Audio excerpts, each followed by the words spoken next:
Welcome to the show. I am MMA insider and Herb Dean's dog sitter, Joey Venti, and you're listening to the MMA History Podcast, the only podcast dedicated 100% to the preservation of mixed martial arts history. Interviews and stories about the early days of MMA direct from the men who lived it. Hundreds of interviews, thousands of hours of research, all conducted by the most obsessed mind in the business, the MMA detective Mike Davis. Join us as we document the history of the sport we all love. Welcome back to the MMA History Podcast. I am Joey Venti. I'm here with the MMA detective Mike Davis. Our guest today was a standout wrestler from Purdue, a UFC veteran, and the only man to face both Jon Jones and Cain Velasquez in the octagon. Welcome to the show, Irish Jake O'Brien. Thank you for coming. Thank you. Thanks for having me. So Jake and I go back. I mean, this is kind of like, Joey, first off, you're the one that really reached out, brought this home. He's been asking for Jake for a while, and I've stayed out of it. I've stayed out of it because, like, Jake, I think I've almost every single one of your fights pre-UFC I was at. Yeah, I met you back like 05, 06 when I first fight at 8 Second Saloon. Yeah, before that. Yeah. Because let's start from the beginning. Your high school career. Yeah. Wrestling. Yeah, I was a 3-time state champion and had 215 in high school, then wrestled at Purdue. So, yeah, I started as a young kid, and then high school. I was like, as a kid, I was one of the better kids. Like, I was always towards the top of my division, but like, I wasn't one of those kids you would have thought would have been a 3-time state champion until I got into high school. Like, I was the kid, like, if I was the oldest in the age division, I was usually in the top 3. And then, like, my freshman year of high school, I lost the first round of sectionals, the first round of the state tournament. I was pretty good. I just had a tough draw. It's not like I just came out of nowhere, but I did 189 as a freshman. Okay. So Joey, when you see like 4-time or 3-time state champions, generally speaking, it's always the lower weight classes. Yeah. Yeah. Indiana, it's happened twice in 100 years. So when you see it at the upper weight classes, generally speaking, that person's pretty special. Yeah. I would agree. Yeah, I appreciate it. Especially at 89 freshman year. That's pretty impressive. Yeah. Then my sophomore, junior, and senior year, I wrestled 215 and won state tournament 3 years. Does that mean you won the state tournament as a 15-year-old? 16. 16. I was 16 as a sophomore. Yeah. And keep in mind, like Indiana, the states that really pop out are like Pennsylvania. You got Texas. You get California for wrestling. But if you look at like the top 10 wrestling teams in high school, Indiana's always in that. There's a team or two from Indiana. The thing people don't realize too, that don't know wrestling, Indiana only has one class. All the other states have class wrestling. Indiana's got one state champion, which is how it should be. It's an individual sport, and I think you should just have one. I agree.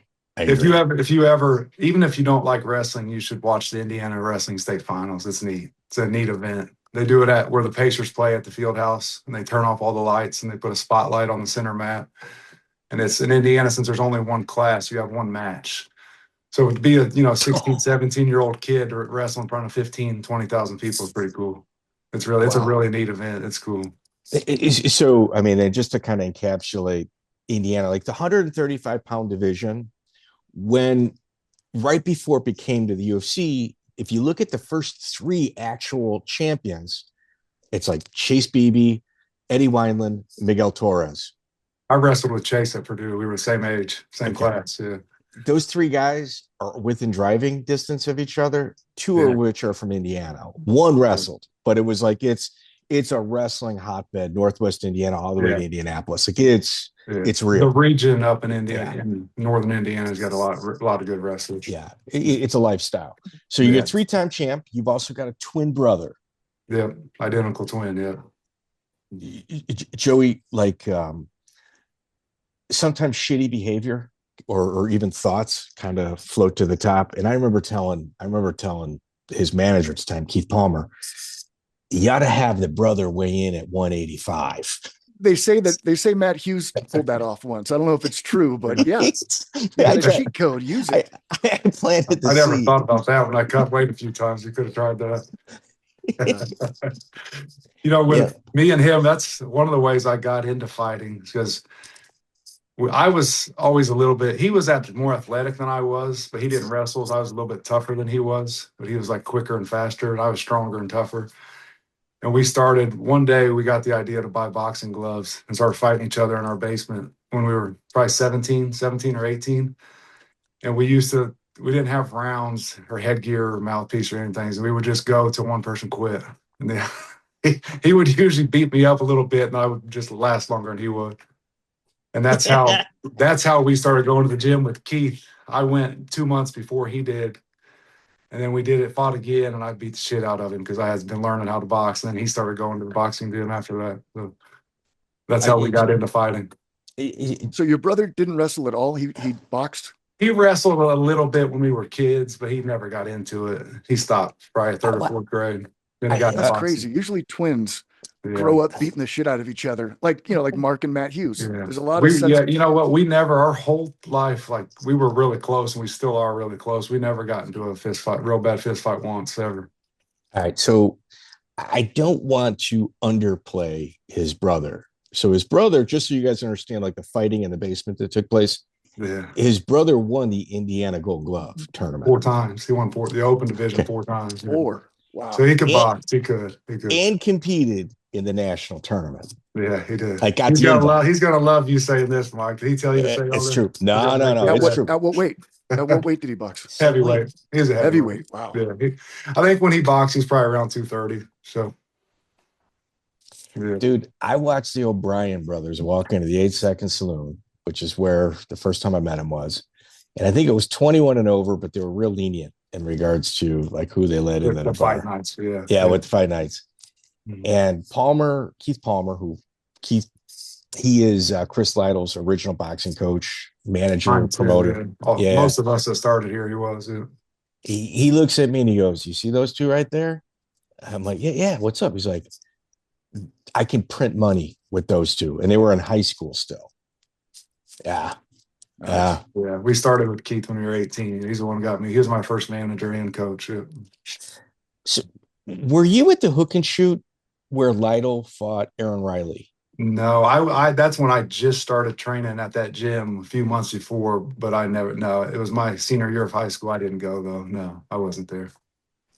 So his senior year, he's right around that time he starts hanging out with those guys. And right when wrestling season was over, I started going with the old integrated guys, the integrated fighting guys. Yeah. Was Jason Godsey there? Yes. He's one of the first people I learned from. Him and Chris. Lytle was there the first day I ever went to that gym. Yeah. I was with Chris the whole time I fought. Was it intense? Was it? Yeah. Back when we went to that gym, it wasn't a lot of technique. It was just fighting and rolling hard. Like, just hard training. Yeah. What about Alex Stiebling? So Stiebling was gone when I first got there, but my fight against Heath Herring, which was the biggest win I had in the UFC, which I'm sure we'll get to, I trained with him for a month. He came back to Indy, and I worked with him for 3 or 4 weeks, and he helped me a lot for that fight. So Joey, Stiebling was 1,000% like the real deal. Like, if he tough as hell, just tough. Yeah. And if he saw somebody in the gym kind of faking the funk, maybe posing a little bit, he'd fight him. I already know what you're going to say. He'd fight him right or wrong. Really? Yeah. He would take care of the gym bull. He was the ultimate gym bully. He would take care of the other ones. The regulator. Yeah. Gyms need one of those. But he was very technical, knew a lot of good. He knew a ton about fighting. At the time I was young, so he knew a lot. I learned a lot from him. I didn't do a lot with him, but that one time I trained with him for a couple of weeks, I learned a ton from Stiebling. He was great. Yeah, Stiebling would love to find gym bullies. Yeah. I believe it. And just embarrass him. Yeah, I really would. Stiebling was great. Yeah. So your first fight, it's a cage rage, July 17th, 2004. Do you remember that? Do you remember this? Hold on. Wait, let me ask Joey a question. I didn't know you knew that. I was going to tell that story. Well, hold up. Joey, we're starting hot. All right, let's go. If I were to tell you Jake O'Brien's first day of fighting, he has 2 fights, what would you logically say? that he kicked off his career with a tournament, and he checked that box we've got for all OG guys. He fought in a tournament.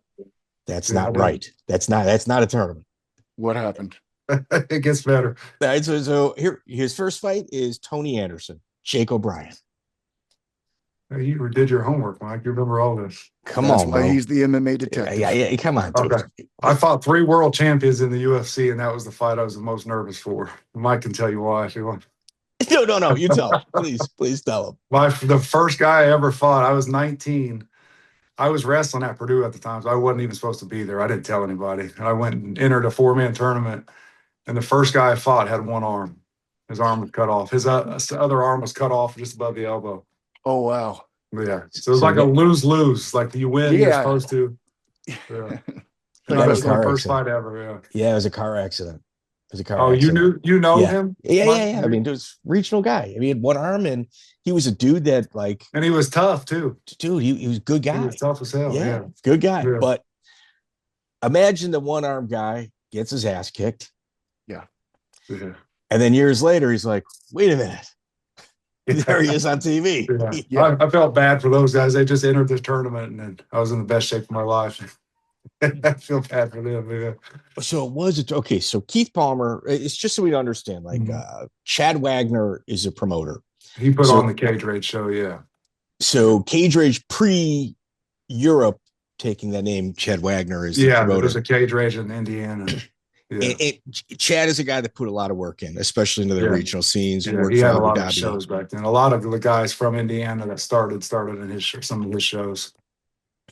Yeah, true pioneer of the sport. Yeah. And he worked for Bodog. He and I worked together with Abu Dhabi and Bodog. Very, very hard worker, non-traditional ways of crossing finish lines. I respect him. I respect Chad a lot. He put a lot of work in. So I was told that it was a tournament. One person sees you, drops out of the tournament. See, there was only 3 guys in it. I didn't know that part, though. I fought twice. I got to fight twice. But one guy got a bye to the finals. I didn't know that part. I didn't know that. Nice. Yeah. The thing is that Tony, the one-arm guy, would have beat the second guy I fought that night. He was tougher than the second guy I fought. Yeah, for sure. Yeah. Both submissions to strikes. I came a long way from that night. This was in the middle, like some kind of bar in Kokomo, Indiana. They put like an old professional wrestling ring in the middle of this old bar. It was kind of neat. Joey, they had this guy, I think he was like a World War II veteran, and black guy, older guy, very kind of stoic. And he would do like the national anthem, and he would do kind of like the Saints Come Marching In. Like the national anthem wasn't enough for him. Like he went on just like one song after another. And he got into it. So I was told, Palmer calls me up and he's like, hey, dude, supposed to be a tournament. One guy dropped out. He's fighting a guy with one arm. And I'm like, he's like, man, dude, this isn't right. Like, this isn't right. You know, we're here for Jake to get experience. And then like you beat that guy up, and Keith goes back to the locker room, and turns out Jake fights twice in one night. Yeah. It was a different world back there. Was no commission or anything. Okay, so screwed by a promoter. That's checking a box too. Yeah. Well, no, I knew it was a tournament. I signed up for it. Yeah, they requested it. I knew going in. Yeah. This was amateurs, right? Yeah. Yeah, and back then they didn't even have the difference. It was whether I think the only difference was whether they got paid or not. So So you went to Purdue for wrestling. Did you go there because Tom Erikson was there and your intent was to be an MMA fighter? Okay. Yeah. So I actually, when I got recruited out of high school, I got recruited at heavyweight. You don't get as many. You can only wrestle one weight class, so you don't get the looks you would if you could wrestle 3 different divisions. So if a school already has a heavyweight a year or 2 within your range, you're not going to spend money on it. So I could have gone to Missouri and Purdue were the 2 big places that I got recruited from. And honestly, Missouri was probably at the time a better choice, and they recruited me way harder and offered more money and all that. But I loved Erikson, so that's why I went to Purdue. So yeah, that's exactly right. The big cat. Erikson's the best. He's the best coach I've ever had. My whole wrestling or MMA career. He's the best coach I've ever had. And as far as wrestling goes, he's the best. He would have if he would have been younger when the UFC was first around, when he first came out of college, it would have been terrifying. It would have been scary for everybody. He was a monster. People were terrified of him. I wrestled him every day for 3 years and took him down twice. 3 years. That's it. And both times, I think it's just because he slipped or fell or something. He used to beat the shit out of me. He also had terrible luck because he peaked at the same time as Bruce Baumgartner. Yeah. So he was world champion level. He was just born at the wrong time. Yep. If he would have wrestled for another country, he probably would have took silver. Yeah, he would have been Olympian for sure. Yeah. Yeah. He used to just toy with me. And he was 40 years old and not out of shape, but not in his prime when I wrestled with him. I beat Heath Herring a year out of college after I used to wrestle with him, and he used to beat the shit out of me. And then a year later, I beat Heath Herring in the UFC. So you got it was amazing. He would have had time. Yeah. Yeah, When they called to ask me for that fight, because that's all I knew about him, that he beat him. Yeah. I was terrified. So Joey, think about that. His college wrestling coach, his first real loss was to Heath Herring. Yeah. Sends a student at him. That's right. Go and get it. Go and get that. Yeah. No, he was there. I loved it. He's the reason I went to Purdue. I loved him. He's great. Who else was in that room with you? Chris Flieger was a really good wrestler. Trying to think of anybody else. A guy named Nate Moore, who I grew up wrestling with, who went out to AKA, fought a little bit. He never made it to the UFC, but did pretty well. Was Fitch? Fitch left the year before I got there. Okay. A year or two before I got there. I've met him a few times, but he wasn't there. He was a little bit older than me. So Joey, Fitch was kind of, I shouldn't say kind of, he walked on. He walked onto the wrestling team at Purdue. Right. And became the team captain. Yeah. Yeah, he was. That's big. Like from what he came from to where he became in the UFC is crazy. It's awesome. Yeah. So you're not supposed to be fighting because you're wrestling at Purdue. Yeah. Obviously, Erikson hears about it afterward. Yeah, he was happy. He liked it.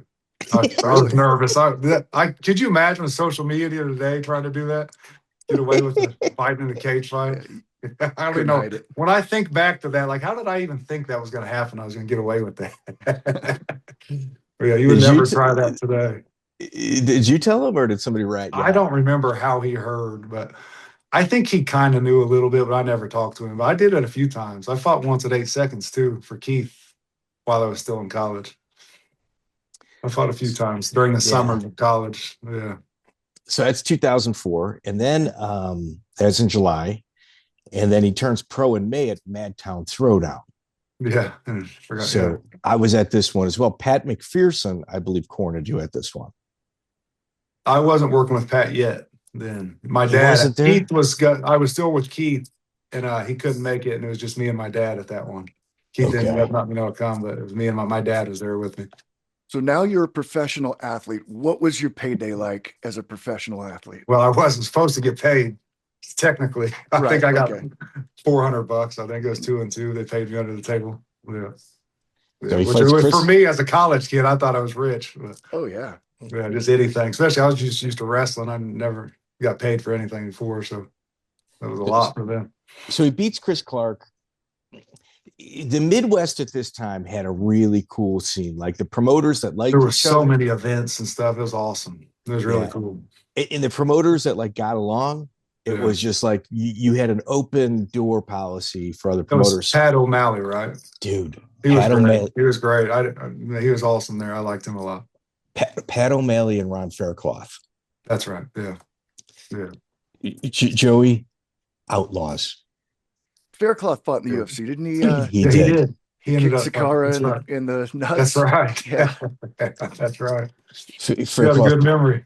Yeah, Faircloth passed on a crab fishing boat in Florida. Oh, really? Yeah, pills. Yeah, you got.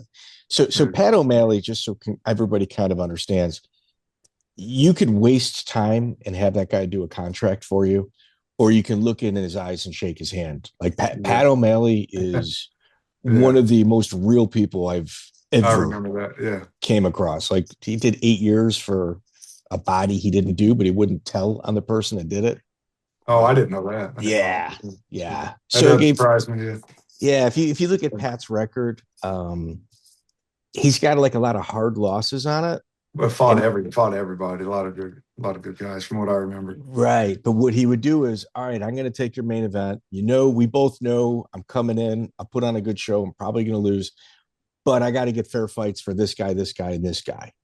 Yeah. Like if Pat had a manager, Pat would have made it to the UFC. I don't know if he would have had a high degree of success, but he would have made it there. He had that. He had a good skill level. Yeah. So you got Chris Clark, and then you're at the Integrated Fighting Championship or Integrated Fighting Classic against Paul Bowers. So this is Keith Palmer's. That was the one at 8 seconds. The first one at 8 seconds. Yeah. Yeah. I remember that. Yeah. This was his first time matchmaking you. Yeah. Yeah. He was a big guy, way bigger than I was, like probably 300 pounds from like Dan Severn's place up in Michigan. He was pretty tough too. Yeah. I ended up training with him a little bit afterwards, and he was a pretty tough guy. He could wrestle a little bit and was decent on his feet. I just took him down. When you get those heavyweights like that have never been put on their back themselves, and you do that, it's a different world for a big guy to be put on their back like that the first time live in a fight. So it happened to me in the UFC a few times. So it's a different game. So when do you start easing in and getting a little bit more comfortable?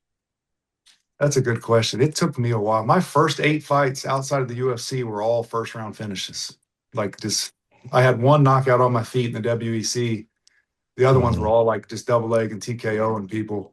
So it took me a minute. I mean, the first time I went the distance and like had to really fight was my second fight in the UFC.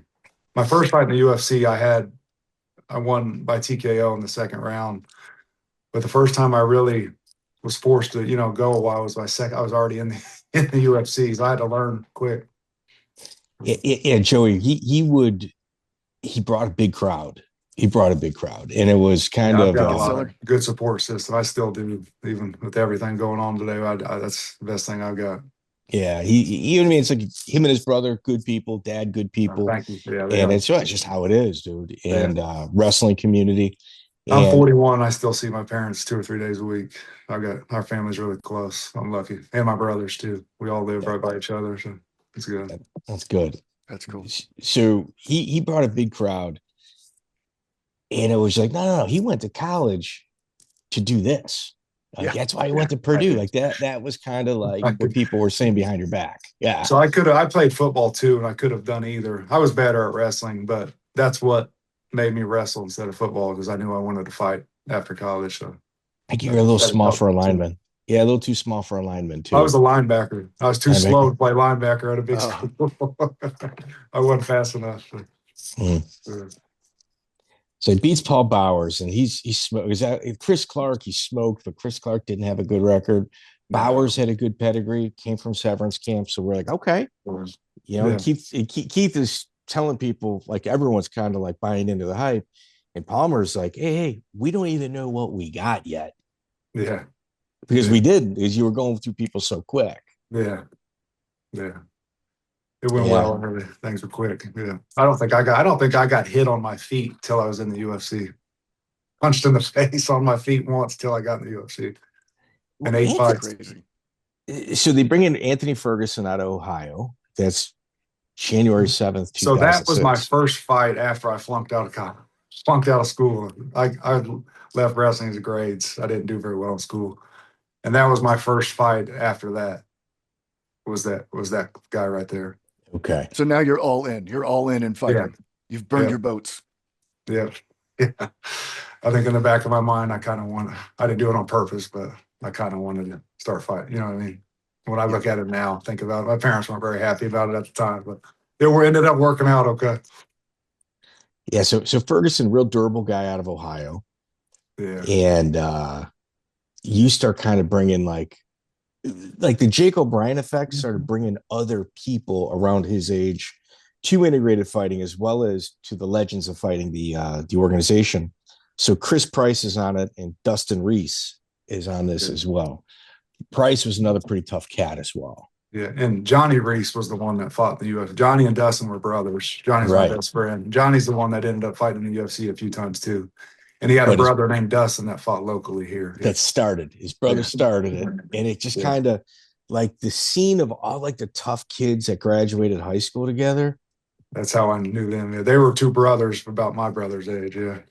They all started like coming to 8-second Saloon, and it became like a really cool scene. Those fights were so fun back in the day. It was a neat event to go to. It was cool. Yeah, I wish they had something like that. Yeah, Chris Price was a good dude. So Ferguson doesn't touch him, but he's durable, and I remember after that fight talking to him, he was always a cool guy. Yeah. His head looked like a pumpkin. It had like little pumpkins all over. I almost punched myself out on him because I couldn't get it to stop and threw everything I had. And that didn't work. And finally the referee stopped it. But yeah, I learned that. That was a good lesson for me to pick your shots and got somebody down because I was hitting him for forever and I couldn't hurt him. Yeah, I learned a little bit in that fight. Yeah. Dude, Anthony Ferguson, no matter how much he got paid, it wasn't worth it. Yes. That's all I can tell you. That's all I can tell you. He took a world-class ass kicking, and a good dude, man. Not a great record, but he definitely definitely put on a show. So, Joey, do you see who he's fighting after this? Johnathan Ivey. So I was thinking ahead. I forgot about that one. You're right. Go ahead, Joey. Describe Johnathan Ivey.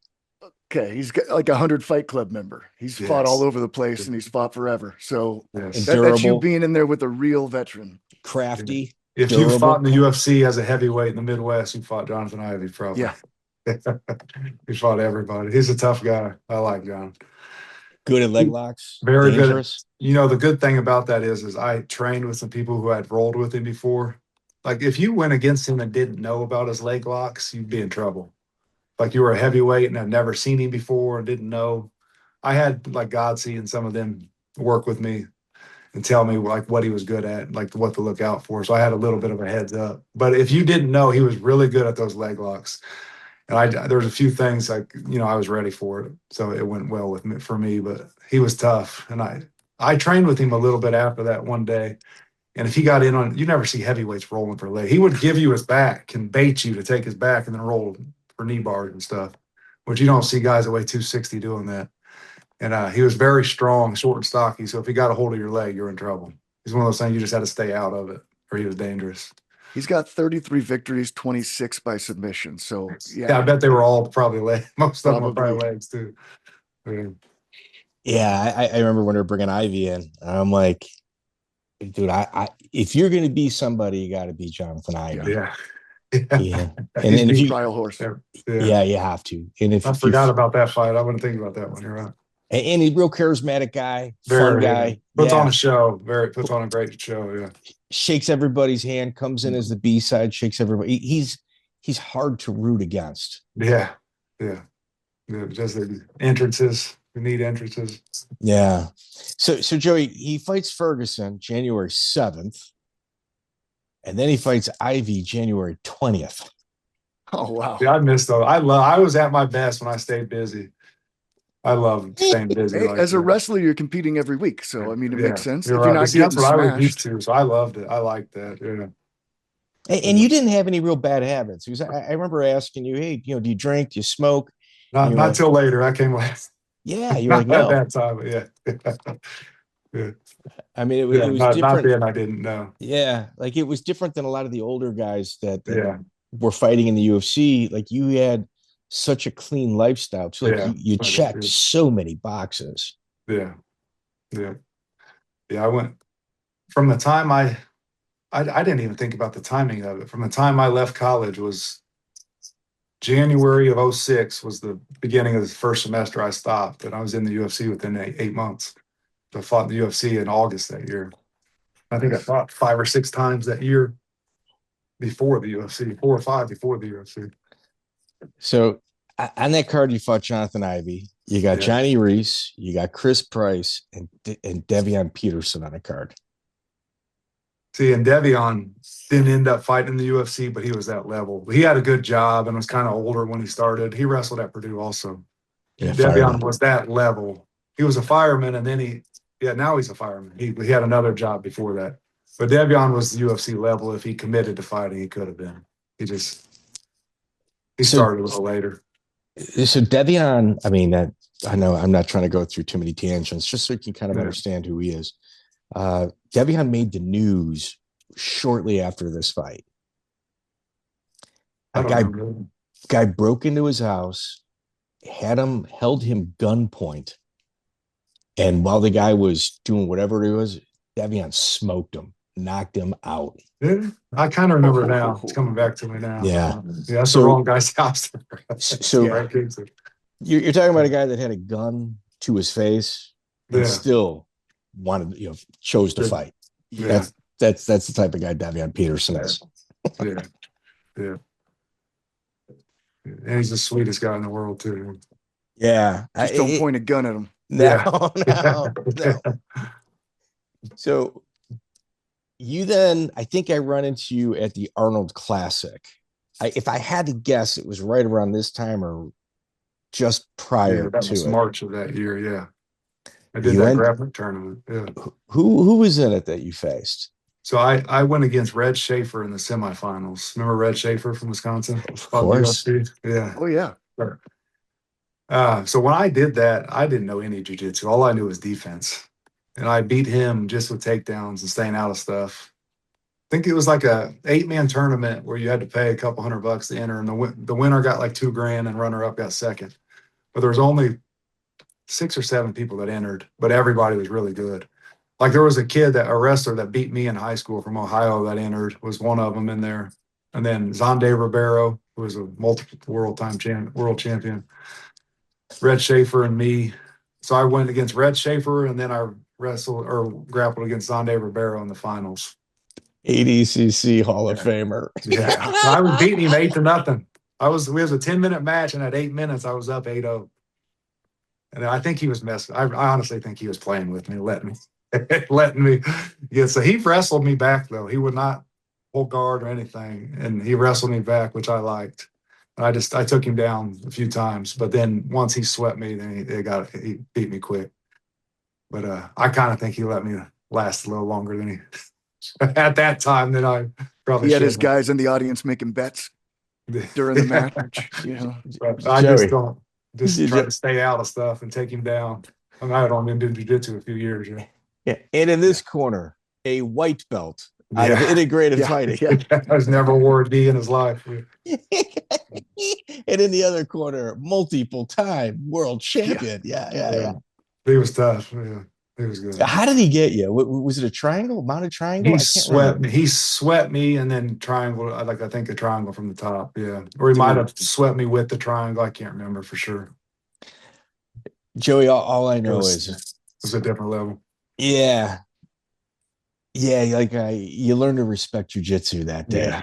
Yeah. Very much. Yeah. That's a whole. It helps that you weren't allowed to hit him. I mean, yeah, it's different. Probably would have hurt me. I probably got out of position against a guy that good. But yeah, he was tough. Yeah. So he got that black belt from Brazil. Super important box you got to check. Granted, it was a grappling tournament. Yeah. But dude, you went up 8-0 against him. Yeah. I forgot about that. You're right. You're bringing back memories. I forgot about mine. Oh, why did you never pursue like a career in jiu-jitsu, just competition?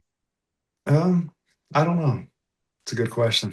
I don't know. Just not care about it? I did some then that year, and the couple years after that, I did a few. And then once I stopped fighting, I just kind of got away. I spent a long time, sure we'll get into, out of it, not doing anything, kind of getting lazy. So I've thought about doing it now, but a little bit. These people are so good now. It's a whole different world. But yeah. The jiu-jitsu game now is crazy. I rolled with a blue belt the other day, a girl who was a blue belt and knew more than I did. It's crazy. They knew stuff I've never seen. So some of these people nowadays are really good. Yeah. So what are you doing now? Like where would somebody find a Jake O'Brien? I coach at a gym called Top Level on the south side of Indy. Coach wrestling and help with some boxing and the MMA stuff there.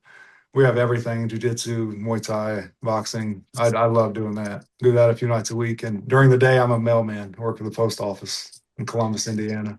I've done that for 11 years. Postal service, right? Yeah, I'm a rural carrier. I do like the suburbs, the town I would deliver in. Joe, are we going world's toughest mail carrier? Yeah, exactly. I hope so. I don't think there's anyone. Well, that's a good thing or not. Yeah, no, I love it. I like it. It's a great job. Oh, dude, it's a government job. You got your Yeah. insurance. You And know, then like I get off decent, so I can go coach and stuff. It's once you've been there for a while and you get established your own route. I do the same thing every day. It's great. See the same people. I like it. yeah, vacation days. You can kind of plan accordingly. You know, take travel. And the last time that you made the news, like within the mixed martial arts circles, I know your daughter was real sick. Can we get an update?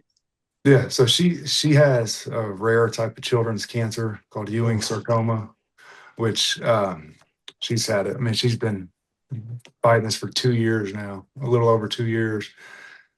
It's hers is kind of spread a little bit. She went through treatment and chemo and radiation and surgery. She had her whole femur replaced, or most of it. She had her hip replaced.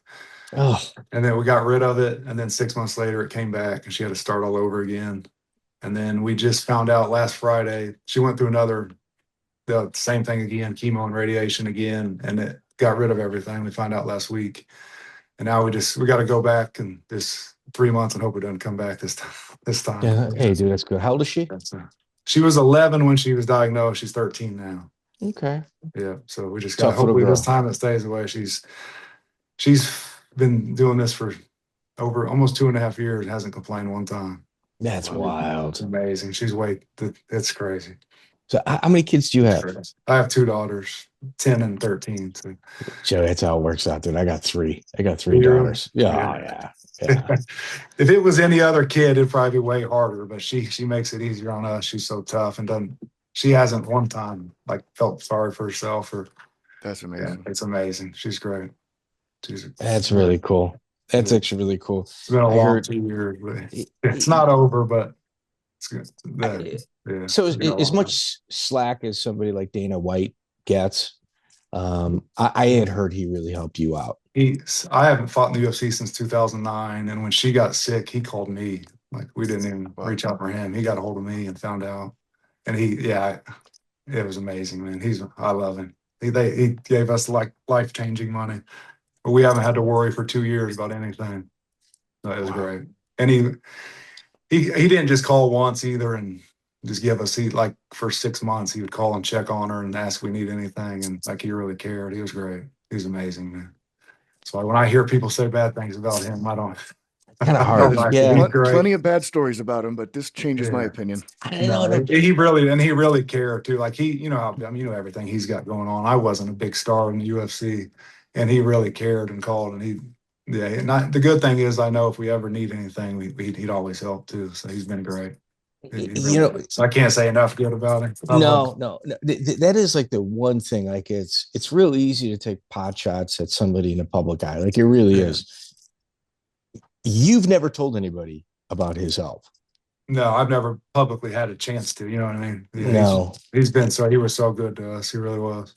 He's done this for dozens and dozens. Well, that's what I was going to say. If you do that for me, there's probably a bunch of other people he's done the same types of things for. Yeah, he's great. He really does, and he really cares. Man, he's great. Mm-hmm. Yeah, there's a few other people that fall into that category that he's never asked for public attention or even acknowledgement. So like we're all flawed human beings in this world, but I tell you what, that guy's helped a lot of people. Yeah, he's helped a lot. And he really cares. He really does. He's great. Yeah, especially like during those dark times when you hear from somebody like that, it helps you. It makes you feel better. Yeah, it really does. That's great. So Joey, like if you look at his record up until this point, you're looking at a wrestler got a lot of power, high ceiling, but he hasn't shown any stand up at all. Like at all, zero. Have to for a while. It hasn't been hit. First, not at all. I think it was my second fight in the UFC's first time I got hit in the face in a fight. So maybe the first one.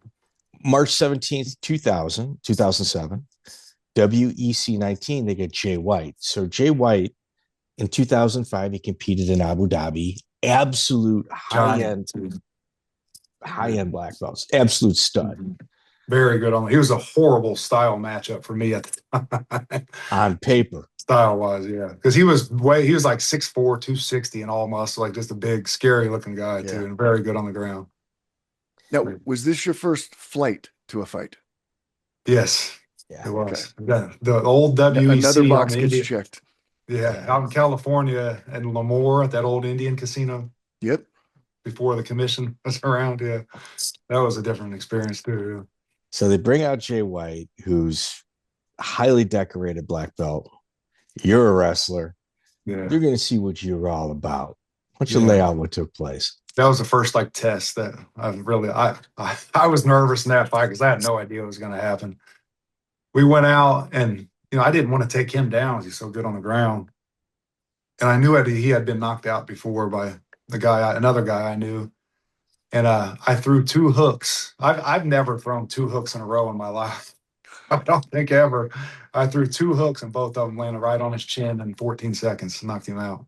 Wow, with 2 punches. So that was the most excited I've ever been in a fight because I was so ready for a long 15-minute fight, and then in 14 seconds, it's the first time I've ever knocked somebody out, and it was just over instantly like that. So I wish I had knockout power. That's way easier than wrestling somebody for 15 fucking minutes. Yeah. I'd rather do that, but you got like a 21-year-old heavyweight. Yeah, that was undefeated. Great moment. Yep. Just knocked out a high-end black belt in 14 seconds. Yeah. At a very respected show. Was Dana White at that show? I don't think so. No, he went to a bunch of those. I didn't see him there, but it was Uriah Faber was there that night. There's a lot of big names that night. Yeah, Cole. This is your first time. This is your first time fighting on TV, probably, right? Yeah, for sure. I don't think it was on TV. It was on that old HD net. Okay. Yeah. It wasn't on like a big TV, but they had it on something. Yeah, it was. Well, it looks like the pressure didn't get to you on this one. No. It was. I always did better with even if I felt really nervous, I was able to use it to. I performed better in those situations. Like I've got guys I've trained with that if you put them on, they're great in the gym. When you put them under the lights like that, they, for whatever reason, they have trouble or can't do it. I was the opposite. I felt better. It did better in those situations, no matter how nervous I got. Yeah. So you're going out there, WEC 14. I remember getting that phone call from your coach and manager at that time, and I'm like, wait, what? Yeah. And like in his responses, well, when you don't have to worry about a takedown, you can fight different. And we worked exclusively stand up for that camp. Yeah. Yeah, that was a good moment. That was great. That was one of my favorite fights. He had fought some big names. He had fought a couple of times against Jeff Munson and Eric Schafer. That's right. This wasn't the first time on a big show for him. So that's a test. Yeah. Yeah. I knew he was through grappling and stuff too. Yeah. So. And then, so that's March 17th. 3 weeks later, he's fighting. You don't see that nowadays. 3 weeks. Three weeks I thought was forever. Joey, his career is actually really short. Yeah. He doesn't have a long career. Happened quick. Yeah. He gets Hercules April 7th. Man. So you got Hercules. That was so quick. 3 weeks. Yeah. He's 6-1. He's got wins over Davion Peterson, and he just stopped Mark Birch. Yeah, and I knew Birch and how tough Birch was. Dude. So that scared me a little bit. And I was there and watched him and watched him kick Birch in the head. I was at that. I was a judge for that fight. Yeah. I was one of the judges for that fight. That was a Keith Wisnieski show. Wisnieski's, Yeah. We ran into each other at that one. Yeah. Yeah, he kicked Birch in the head, and Birch is a guy did some time. Certainly somebody that was affiliated and very tough guy, just a big tough guy, biker type guy. Yeah, I think MMA saved his life. Yeah, he was I love Birch. We trained together a few times. Yeah. Yeah. Oh, did you go to Duneland to train with him? I knew the Wisniewski well, Keith very well. I love Keith. Keith's one of my favorite people I've ever met in MMA. How could he not be? How could he not be? Yeah. So Keith Wisnieski and his brother Justin handled the training. I heard training at Duneland was intense. They were tough. Very. I went a couple of times. It was great. Yeah, they trained hard. They really did. So you got to, Joey, just to kind of put in context, you got a group of ragtag guys in Northwest Indiana. Wisniewski is really self-trained. Yeah, and his brother is too. Wisniewski's got wins. Were they fighting at 17 years old? He fought Shoney Carter. Yeah. He fought Shoney Carter. I forgot about that. He's a He junior was in high school. so tough. He was like Lytle in that way, just tough as hell. He'd have glasses with a little tape in the middle. He didn't look like nothing. Yeah, He was tough. Like, one of the Hanson brothers from like Slapshot. And people are like, no, that's the toughest guy in the room. And you'd be like, come on. Definitely. Yeah. But here, look at that room. You got Eddie Wineland, you got John Kolaski, you got Josh Shockley, you got Mark Birch, you got Keith Wisnieski. Yeah. I feel like I'm missing somebody. He wasn't there when I was there. You know Darren Elkins? Darren Elkins? I think Darren came later, but I think he might have started. I don't know if he started there or not, but I think he started with them. Me and Darren grew up wrestling together. So you got Darren Elkins. Like those guys all. And they were just tough. Yeah. Driving distance of each other. So it's not like, we put this super team together. Like, no. Those guys actually. All right from that area. Yeah. They're all from that area. Yeah. That just kind of tells you how tough that room was. Yeah. Yeah. Birch was a savage. Like I was in. He was. I watched him, and I'll tell you a good story I forgot about. Him and Matt Mitrione spar one day before Matt became big. It was one of the greatest rounds of sparring I've ever seen. It's before either one of them were in shape. They tried to kill each other for 5 minutes. It was great. Forgot about that. You remember Matt fought in the UFC a bunch of times. Yeah. Knocked out Kimbo and all, Derek Lewis and all the. Yeah. Meathead. Yeah, He was one of those football players that actually transitioned pretty well. Yeah, and did very well. Beat Derek Lewis in a minute. I had a lot of big wins in the U.S. Beat Fedor and Bellator. Yeah, that's right. Him and Birch sparred one day at our gym. It was great. I was on a connecting flight going to St. Petersburg, Russia with Josh Shockley and Birch. And we had like 8 hours to kill in Germany. So we're like, hey, dude, let's go take the subway, eat a couple sausages or whatever. I mean, Shockley was cutting weight. He couldn't. We were on a train and like some hooligan types were eyeing Birch. Like they were thinking, all right, we beat up Birch and then we take their money. And Birch was just like, you guys see this? Like like it was like Santa Claus was about to come and give him the greatest gift ever. He couldn't wait to starch two guys. So you beat Hercules. Did you get a throw in that fight? I think you did, right? I took him down with a single leg and took his back. Was it real quick? In 45 seconds. Yeah, okay. I thought you got a throw in that fight as well. No, he's too big. No. He weighed in. I think he weighed like 315 for that fight. Wow. That was probably 230 pounds back when they didn't have the weight limit. I'm glad I took him down because he would have been a handful to have to wrestle over and over. That was that long. Too. So gets his back, chokes him out. It's under a minute. I stopped him with punches. TKO with punches. There was a little controversy on that, though. Remember, like they stopped it pretty quick, but he was stuck. His head was flat on the mat, and I was hitting him hard. It would have just been happened 10 seconds later if they let it go. So I think so. It was smart. He was stuck. I was hitting him hard too. So his coach Bob Shermer went nuts. I remember that. Yeah. I remember the referee was James Clingerman, jiu-jitsu guy here. So they wanted. It was a good stop. I was hitting him hard, and he was stuck. There's no commission. They're trying to get let's restart the fight. Let's just restart it. You know, that's where they were. He probably could have let it go a few more seconds, but it wasn't. It was a good stop. James Clingerman, another OG, the Ego tournaments in Indianapolis. Did you ever work out with him? Yeah, James is great. I like James a lot. He's still got his gym still doing well down here. He's always done well. He's been a real good businessman. Before I started fighting, and it's still running. Alan Stockman, did you ever work out with Alan? A little bit, a couple times when I first started. He's down here by where I live too, right down the street from me. Real good guy as well. Yeah. So you beat Antoine Hayes, and then the UFC calls. Yeah. I had one more fight lined up, and I fought that night knowing I had to win or I lost my UFC contract. Joey. Yeah. I was like, can I just take the UFC fight? Because it was against a guy I was supposed to beat. I wasn't a big, you know what I mean? And I was like, can I? But the UFC wanted me to do that because I asked them, I was like, can I just take this fight in the UFC? And they're like, no, go ahead and finish this one. But I knew if I lost, I wouldn't get the contract. So. Yeah, for sure. And it wasn't like the guy, we had this fight set up. I think I was supposed to fight somebody else. I think I was supposed to, who I was supposed to fight was Travis Fulton. I was supposed to fight Travis Fulton. That was great to have Eric. Oh, Well, man. never mind, heard of how that ended. But we don't talk about that. He did the right thing. The last thing Travis Fulton he died a hero. Yeah. The last thing he did the right thing. That's all I was supposed to say. fight him that night, and he backed out. And when he backed out, I was like, why don't we just cancel this? I'll just we could take my fight in the UFC 2 months later. But they wanted me to go ahead and fight. He didn't back out of a lot of fights. That dude had like 300 fights on his record. Yeah, I know.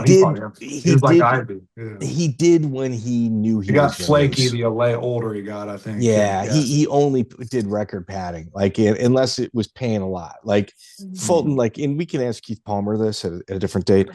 Fulton's guy, I want it, and then it's I really looked into him. He's really tough, and it's crunch time. Yeah. You're 3 or 4 days out, and he wants more money. So Pat Harmon is your opponent. Yeah, Harmon's legit. He doesn't. I fought him young. I think he ended up doing a little bit and getting better. I fought him young when he was first getting started. He was a tough young kid. He was. He won fights he wasn't supposed to win. Like anytime you brought him as a B-side against somebody that was a little bit questionable, Harmon would smoke him. See, I've never went and looked back at some of these guys like that after I fought them. I should do that. See what it is. Dude, it's all we do. It's all we do. That's true. I forgot about that. I haven't thought about that. Because I was young then too, but I think he was younger than I was. He was tough. Yeah, he was a tough kid. I remember that. I respect Harmon. Yeah. And he took that fight on like a week notice too. You know what I mean? Yeah. And Joey, Nate Moore is on the card. Nate Moore moved out to AKA. Give a little background on him, Jake, if you wouldn't mind. Nate, he wrestled at Purdue with me. He was a national champion in high school. He's beat me 4 times in high school. I was a 3-time state champion. So he was really good. Something. He was a year older than me. He was really good. And then he cut a lot of weight when he fought. When he was in college, he wrestled 197, was real big, and then cut down to like 170 to fight. I think it made him too small. I think at that AKA, there's so many good guys there. He did okay. He fought in Strikeforce a few times, but didn't. He got lost in the shuffle. That's exactly what I was thinking. Yeah. So Palmer, the guy looks just like Dean Lister. Like, and like if you look at his pedigree, like he's a little nuts. Like he's like super high end wrestler. Very good. Yeah. Jake and him were cool. Went to Purdue. Also had the fight bug. He shows up, and I remember Palmer was like salivating for him, and Palmer really wanted to manage him. And for some reason, I think it had been John Fitch. He knew Fitch. He was close with Fitch. Well, I knew Fitch way better than I did. That's what got him out to AKA. Which got him out to AKA, but like Palmer, when it comes to matchmaking, it was I'm either matchmaking you to build you, or I'm matchmaking for the best fight. Yeah, you pick. He was good at it. He was really good at that. And when you said, "Well, I don't want you to manage me. I want to go with a different management," Keith said, "We'll be like, okay, well, I'm going for the best fight available then, like on our show." And I'm not saying that this took place with Nate Moore, but when you move to California and you're not from there and you're not a ticket seller, they don't have your best interest at stake. No, and you got 20 other killers in the gym that are better or as good as you, and you get beat up a lot in the gym too. Yeah, and you're a constant nail. It's like a beating every day against those guys. Yeah. I mean, think about Nate Moore if he's 12-0. Okay, yeah. I never thought about that. You're right. If he would have stayed here, see what happened, build him up. Yeah, it's a good. Nate, I think he was like 7-5. More, Joe, or Joey. 2 O's. 2 O's. Is it Moore? Okay. Yeah, 2 O's. It's not Mohr. No. No, Moore. Yeah. Okay. So like when you look at his record, it's just like killer. But it's like, yeah, at some point you got to bring somebody along. Yeah. And he never got that loving touch. Mm-hmm. And then what Monday, maybe that's Friday or Saturday, then Monday, he's the nail again in practice. Yeah. I think you're right. Yeah, 8-5? 8-4. 8-4. That's the toughest 8-4 fighter you're ever. Yeah. ever gonna cross paths with. Yeah. Ash Bowman from the Lions Den was on that. Shamar Bailey, dude, that's another guy. Shamar Bailey on the UFC, the reality show. Dude, he looked like an action figure. Yeah. And he was like a preacher. Like he's a preacher's son, became a preacher. Yeah. Yeah, he's in the FBI now. I think he's up there in Chicago. Is he really? I think so, yeah. I think. I haven't seen him for a while. Salt of the earth guy. And then Orville Smith is on there. Do you remember him? I love Orville. Yeah, Orville's great. Just another tough guy. He's tough. Yeah. You talking about Orville Smith? Joey, these are all local Indiana guys. Sorry, you don't know it. Okay. Wait. 18-3. Orville Smith, right? Was he really? Dude. So this is what happens with a guy like Orville Smith. He looks like a cartoon character. Like he looks like somebody out of like the movie Clerks. Like somebody would be like hanging out in front of like the convenience store, talking tons of smack. And then like you get him, you look at him, you're like, man, this guy's a lot to take. You get him an opponent, and then he keeps asking for more tickets and turning money in. And then you change his opponent. Yeah. He's just tough. This is a great guy, dude. Huge ticket seller. Huge ticket seller. He may have been mismanaged because Sherdog doesn't even have a picture of him.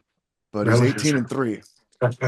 Keith Palmer he was popular here local. He was a legend. He was a hero. He was a hero. He's a great dude too. I love him. He sold so many tickets. I remember I'm like talking to Palmer. I'm like, when's the only one that sold more was Johnny Reese. He sold more now. Johnny made more at his local fights here than I made in some UFC fights selling tickets. Another hero is a guy named Carson Gainey because he fought him 4 times. I know. I remember that. Yeah. Mm-hmm. Tom Kirk. Remember Captain Tom Kirk? Yeah. Another local cat that fought everybody. Yeah. And Mike Camp managed him. Mike Camp would be like, he's fighting this Division I All-American super stud and, 15-time Golden Glove champion. And I'm like, well, maybe that's not a good fight for him, Mike. But what if he wins? Yeah. I'm like, oh man, dude, getting this guy hurt. You get the call to the UFC. Mm-hmm. How does that take place? So I remember when I signed with the UFC, Keith was managing me, and then Bodog was trying to sign me. Remember the old Bodog show? That was me. I worked for Bodog. That was from you? Oh, yeah, it was from me. And they offered more money, but I always wanted to fight in the UFC. So for me, it was an easy choice. They offered me Eddie Sanchez was supposed to be my first fight. I don't know if you remember him. He's the one who ended up fighting Cro Cop in Cro Cop's first fight in the UFC. Yeah. The Manic Hispanic. Yeah. But then he ended up breaking his hand or something. So I ended up fighting Christophe Madu, who was the guy that used to train. He was a Kyokushin karate guy that used to train St. Pierre years ago. He used to be in St. Pierre's corner in his early fights.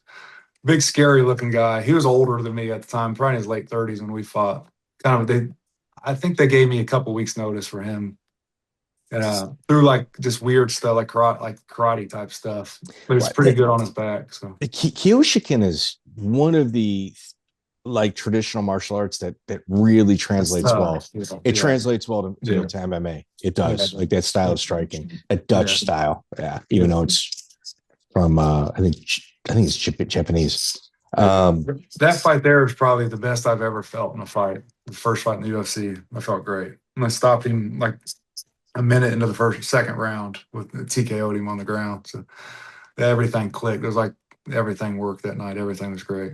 Good headspace. Yeah, it was perfect. It was great. You get to talk about those UFC jitters, and I'll tell you about this. So this was, remember they had the Spike TV cards is when I started. It was when they were first on Spike TV in 2006.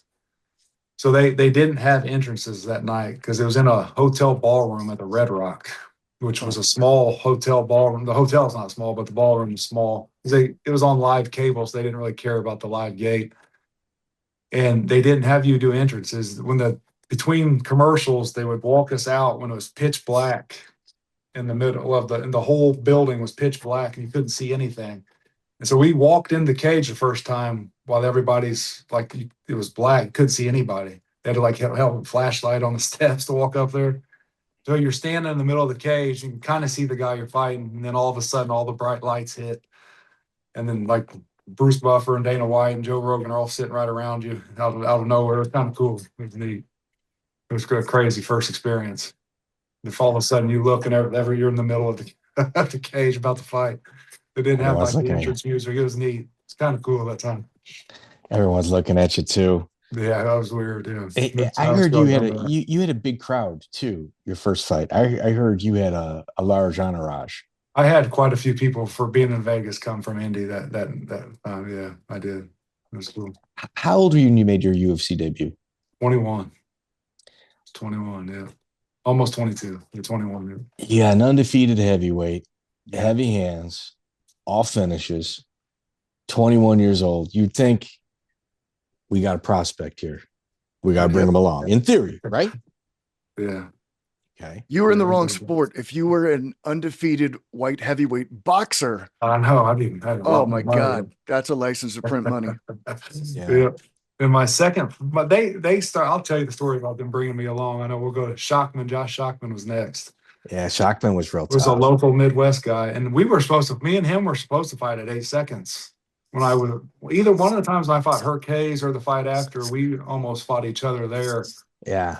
And then, you guys were both like right on the precipice of going to the UFC. Yeah. And he beat Herc Hayes after I did. I think that's what got him a shot too. And then we ended up fighting. He was my second fight in the UFC. That was the most boring. Don't watch that fight. I just wrestled him the whole time. I didn't feel very good that night. It's one of those nights I just felt off, and I just had to get through it. And I just used my wrestling and kept taking him down. That was the first fight I got pushed, where I didn't just take a guy down right away and just beat him up real bad. So I got pushed the first time where he fought back, and I had to go beyond that. And I was able to keep taking him down and wrestling, but I learned a lot that fight. I just kind of used my wrestling to control him and won a boring 3-round decision. And the UFC did not like that. They decided to punish you for it. So here you go. You got Christophe Madou's 5-5, gets a finish in the second round. Shockman, just so everybody can kind of understand, like Shockman had a real good pedigree. He was only 3-0 at the time, so his fourth fights in the UFC. But they knew he was a prospect. So you had essentially you had two prospects fighting each other, and you guys, I'm not going to say you canceled each other out. You didn't. You were the better wrestler. Yeah. But you're still developing. He was better on his feet, and I was better at wrestling. Yeah. And you're still developing. Yeah. And right around this time, I remember like Palmer talked to Joe Silva, and he's like, man, he's still young. Yeah, they were mad at me after that fight. They were real upset. Give us an example. Yeah, go ahead. So after I had a new manager at that time, was Pavia, was my manager after Shockman, and they weren't happy with the way I won that fight. And then they wanted to throw me at Cro Cop for his first fight in the UFC because I was a young, up and coming heavyweight, and they were bringing Cro Cop over from Pride. I was supposed to be Cro Cop's first fight in the UFC. And I said yes. And I said I'd do it. And then, this is when he was terrifying. Everybody was afraid of him. And at the time I did this, I was at Big Bear training with Tito Ortiz. So I was in California with him when they called and asked. And when he was fighting Chuck Liddell for the second time. I didn't have a fight yet, but I knew I was going to have one coming up. So I was there for like a month. And they called and asked me to fight Cro Cop on Super Bowl weekend. It was supposed to be his debut fight in the UFC.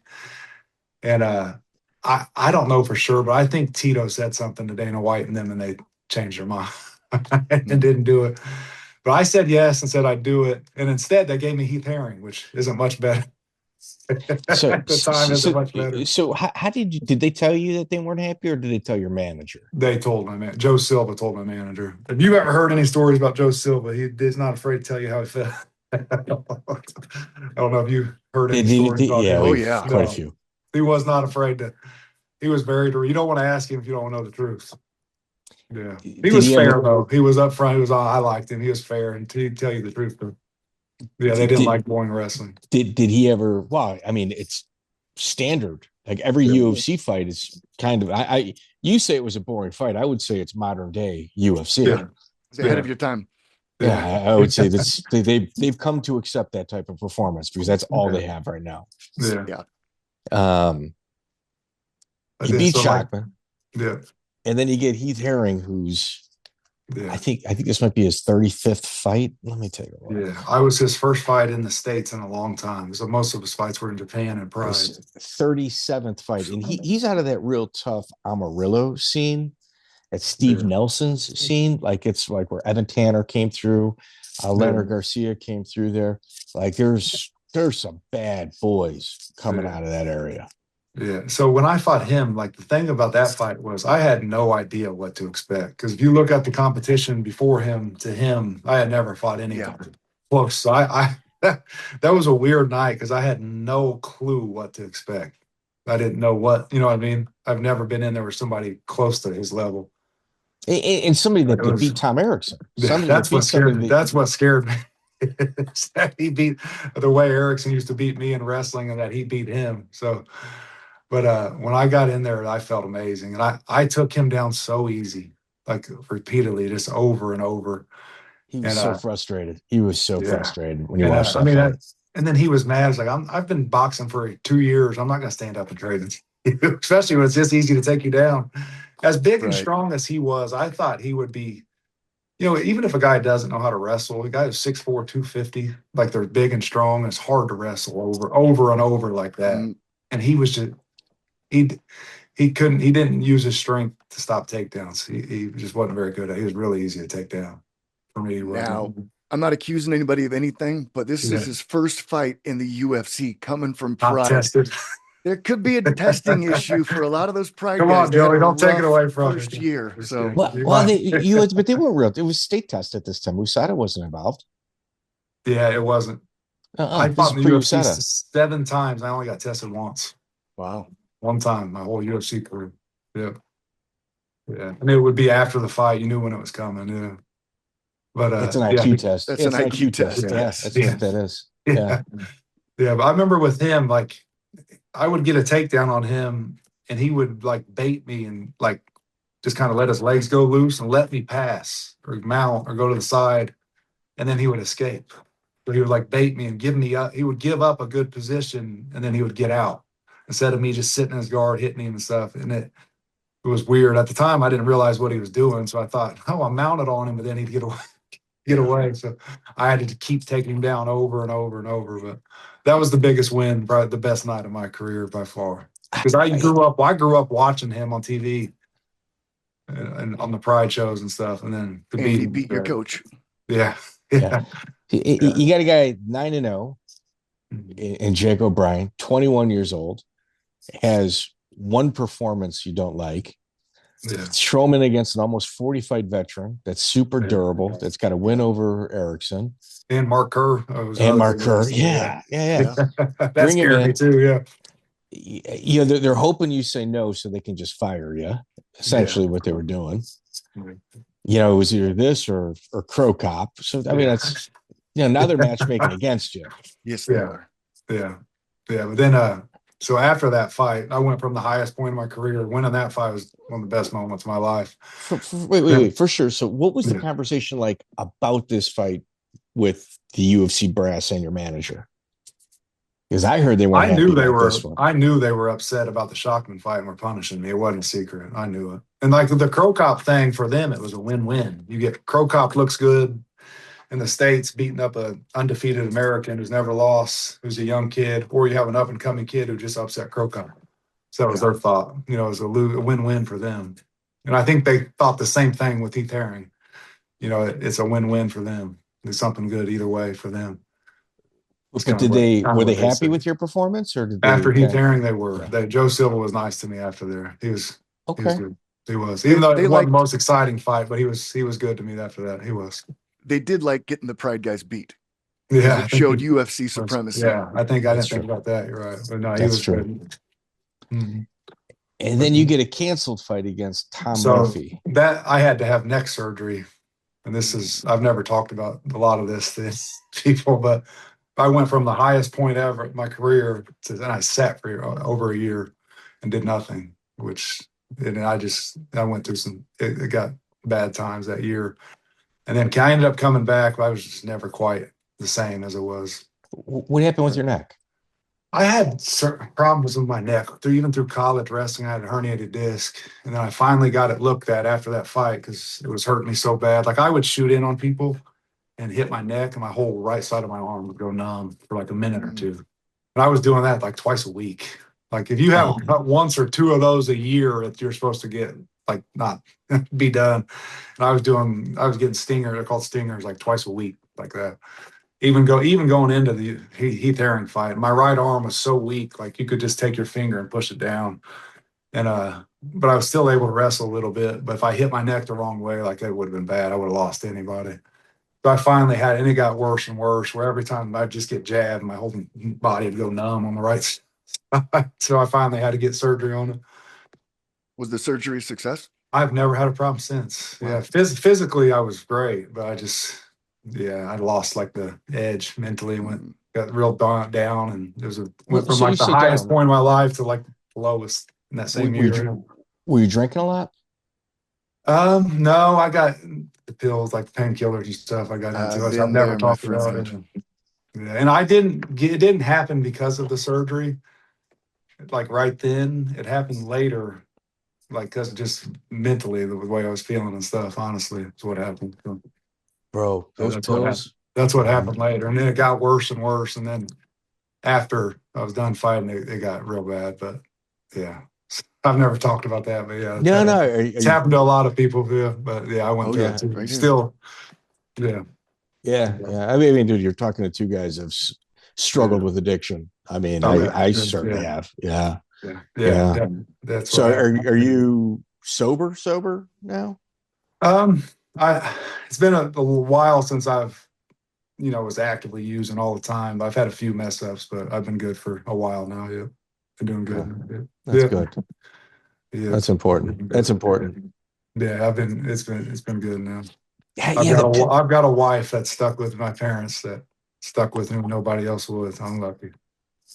Jake, like with pills, you just like, you almost like convince yourself. I got into harder drugs and stuff too, so it got worse and worse. So yeah. Holy shit. Bad. Real dark. I don't know how much to say, but it got bad. Yeah. You know what though? Like when it starts with pills, it's like you convince yourself, well, doctors prescribe these. That's exactly. Yep. I remember one day, like, my parents asked me, like, how long has it been since you've gone without it? Like, and I didn't even realize I was addicted to them. And the longest I've gone in like 6 months was like 4 or 5 days. And I didn't even realize it without taking anything. Then I tried to stop then and couldn't. I didn't even realize it. It was crazy. Yeah, it's a nightmare. Yeah, dude, it's like you're a cloud. It really happened without even realizing it. Yeah. Yep. No, and then it's like there's like a cloud over that portion of your brain. You start justifying. It's like people are like, well, it's not addiction. It's not a disease. You choose it. No, man, it's baffling. It's cunning. For me, I never took it because of pain. It was because of like the way I was just feeling. I got real depressed that year I was out, and that's why I started abusing them. Wow. Well, I'll tell you what, the next few fights, you definitely don't want to be doing that. And then it was like during those fights, I wasn't using. I had kind of started in, but that had nothing to do with those fights. It was later on after I was done that it got bad. Yeah. So March 1st, 2008, your fight coming back. They give you that was my first fight back. Yeah. The number 6 ranked guy in the world, Andrei Arlovski. Yeah. Now that was a surreal moment because I remember I grew up watching Arlovski. He was one of the guys I grew up liking and watching. And I remember I was standing in the cage, like watching him walk out like I used to on TV, but I was the one fighting this time, watching his entrance on the big screen like I used to, at home watching. That was kind of crazy. And watching him come out and realize I'm the one fighting him now. That was cool. Like if you look at like his pedigree, all right, he's not a wrestler, but he's got over 50 fights, fought the highest levels of the world. Yeah. Bare knuckle fight, BKFC world champion right now. He can grapple too. He's not known for his wrestling, but he can grapple. Yeah. Arlovski can. He can. But he took me down. That's how I lost. He took me down. And he's never failed a steroid test. He's never taken, like when USADA came, his career like got a second wind. It was like everybody All else the other not guys. using. Yeah. He might be one of the toughest guys ever to walk this planet. He started fighting before me, and he's just still going. It's crazy. Just won the BKFC title. Yeah, I just won it. Yeah, I knocked know, out Ben insane. Rothwell. It's crazy. Yeah. Mhm. All right. So Arlovski, you see the walk in, you're a little intimidated. Yeah, it was kind of cool. But I was just real flat that fight. And I did okay with him. I was winning the first round, winning the second. Then we were clinched against the cage, and I thought he was going to need me, and he didn't. Instead, he body locked me and tripped me straight to the mount and fell into the mount. And then I got stopped by punches. Yeah.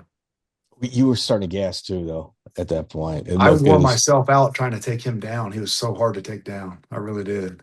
He was so hard to take. I got him down a few times, but he was so hard to take down that I couldn't do anything with him once I got him down. He really was hard. He was strong. He was very hard to take down. Do you remember what you got paid that fight? 11 and 11. So 11,000. Yeah, and a few thousand for sponsors. That's criminal. Yeah. You'll never hear me complain about the pay, though, after they helped us with Ava, with Yeah. my daughter. No. So I can't say anything now, but yeah, I don't want to. Hey, dude, you got it. You got paid. It was just years later. Yeah. But yeah, 11 and 11. And that's when he was like 4th or 6th, I think you said, in the world. He's 6th in the world. Yeah, 6th in the world. So then that's March 1st, 2008. And then July 19th, 2008, you fight Cain Velasquez. So here's what most people don't know is they cut me after the Arlovski fight. Nobody knows this. So I was 3-1 in the UFC and only like 11 and 12 and 1 overall. And they cut me because they didn't like the Fertitas didn't like the way I fought. And they cut me. And I had another fight signed in an organization outside the UFC. And I was training with Dan Christensen, who lives in Indiana now. It was used to train with Jackson, and then was a big heavyweight from the UFC. Yeah, dude. I was at his house in Southern Indiana, and my man at Pavia called me and goes, "They want you back in the UFC." And in my mind, I knew I just had a feeling who it was going to be. And he goes, "It's just another wrestler." And I was like, "Who is it, kid?" And he goes, "Cain Velasquez." God damn it. Okay, I get it, but that's and they gave me like a small signing bonus. I was like, okay, thanks. I wrestled Cain in college, so I knew who he was. I knew all about him. Nobody else did, but I knew all about him. Well, I mean, at the time, he's 3-0, but ranked 16th in the world. Yeah, I was his second fight in the UFC, but I knew the guys at AKA, all of them for years, have been saying he's the best guy they've ever seen. And Nate Moore killing everybody. Yeah, Nate, your buddy Nate Moore calling you. Yeah. Like, I guess I can't say no if my chance back, but everything I go using me again. Where were you supposed to fight? I would some show in Canada. I forget, like TKO. Remember that TKO show? Yeah. Okay. I forget the guy's name. It was I can't remember who it was. Can't remember the name of the guy. It was a guy who's been around for a while. I can't remember the guy's name who I was supposed to fight. And we ended up canceling that. All right. So you got Andrei Arlovski, arguably one of the toughest men ever to walk this planet. Yeah, for sure. You get Cain Velasquez. I mean, it's a 50 fight heavyweight 50 fights non-wrestler. I mean, that's legit. Yeah. Then you get Cain Velasquez. Yeah. Who's in the conversation for greatest of all time heavyweight. Yeah. I think if Cain never got hurt, didn't have all those injuries, I don't see by beating Cain. The Cain that beat Brock Lesnar, I think, might be the best heavyweight of all time. That version of him. He was just and what Cain was known for, and even though like in wrestling, we knew him for his conditioning. When me and him wrestled, I took him down twice at the beginning, was beating him like 4-2. We took him down right away. Then he ended up beating me 12-4 because he just kept going and just beat the shit out of me. So he just doesn't stop. He's just got like 4 lungs. Doesn't get tired. He just keeps going. And he never looked like a specimen either. No, he just had a gas tank. He never was gas. You know what, dude? I think that probably is the reason he had a gas tank, because he wasn't feeding muscles all that oxygen. muscle. Yeah. But he was so powerful when you like wrestled with him. Like that's a different type of strength. He's so explosive. He really is super strong. So you guys obviously knew each other. What were weigh-ins like? Oh, King's great. He's a good dude. A real good guy. He really is. Real quiet, but very, very good dude. Real good guy. He doesn't say much, so but he's a good. I like him. He's not. So you guys shook hands. Everything was cool. How would you describe the fight? A nightmare. Was it short notice? Was it short notice? 5 or 6 weeks, but I was already training. I was ready. I didn't have that excuse.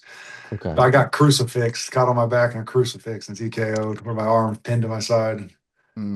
Hit a bunch of. It's one of those things where I wasn't hurt. I just was stuck because you can't get a lot of leverage in that position when you're getting hit like that. So this is another funny story about that. Of the 20-some fights I had, my mom only went and watched one live in the arena when it happened, and it happened to be Cain Velasquez. Yeah. I almost told her, I was like, Mom, you might want to wait. Yeah. I just sit this one out. But that's the one fight she chose to watch, to actually go in and watch live. Yeah, Mom, you're going to stay at the hotel. Stay at the hotel. It's not always this bad, I promise. Really expensive tickets, Mom. Just stay in a hotel. Yeah. Wow. Yeah, they bring you back. January. And that's one of those fights where afterwards I just knew it was like, if we fight 10 times, I'm never beating him. Ever. Oh, really? He's that good. Yeah. He's really that good. He's amazing. Yeah. He really is. Yep. Yeah, they say Paul Buenatello used to give him fits in the gym. Paul Buenatello, really? Yeah, in the gym. Yeah, they were. Yeah. When you're constantly going against somebody. Same guy. Yeah. Yeah. I didn't know that. Yeah, they say Paul Buenatello was his main training partner. Yeah. So January 31st, 2009, Christian Wellish is your another opponent. AKA guy. That was my first fight. After I fought Cain, I thought I might drop to 205 after how that went. So that was my first fight at 205. He was a heavyweight too, so you guys were both coming down to 205. That was both of our first time at 205. Yeah, and he's ranked 15th in the world. Yeah, was he? I didn't realize that at the time. Yeah. And that was a fight that I won a split decision, but I was in control the whole time, and I knew I had to win, or I'd get cut. And I kind of coasted when I was ahead. I probably could have done a little more, but I fought pretty well. I fought a lot on my feet that time because he was pretty good on the ground. I took him down several times. I didn't have any trouble taking him down, but I also stood up quite a bit for me in a fight. Stood up quite a bit with him. How'd you feel at 205 conditioning wise? I felt great. I really did. See, back then I knew nothing about dieting and nutrition and stuff. I just knew the old wrestling way of cutting weight and stuff. Like I know a lot more about it now and I eat better and stuff now, but back then I knew nothing about that stuff. So I didn't do it this very smart way. Like I would weigh in at 205, and by the time the fight came around, I'd be in the mid 230s. I put on a lot. It was hard for me to make 205. I put on a lot. Joey, shortly after this, July 11th, 2009, they give you another real young guy named Jon Jones. Nice up and coming gift. Yeah. We fought. So when I fought Wellish, he fought Stephan Bonner that same night. Dude, what a performance. That was a great performance. Yeah. Spinning elbows. Yeah. It was the same night. Yeah. And you know, the thing is, though, if you watch that third round, Bonner was coming back because Jones was starting to gas. Yeah, Bonner was a veteran, too. It was just tough, too. He was a veteran. Yeah. Another guy from Northwest Indiana. Yeah. Uh-huh. So Jon Jones, talk about the phone call. So, I mean, obviously, Jon wasn't who he is now. He was getting there. You guys see me okay still? Yeah. Yes. Okay. Okay. All right. But I knew it was going to be a tough fight. But the thing with him, he was so good at so many things. It was just awkward. Like you didn't want to lock up with him and he was so long.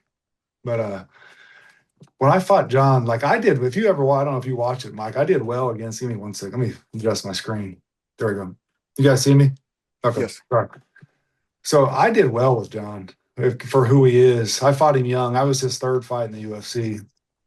And when we fought, I remember I tried to lock up with him one time to try to clinch and wrestle with him. He was so strong and powerful that I just gave up wrestling once I felt out of pride.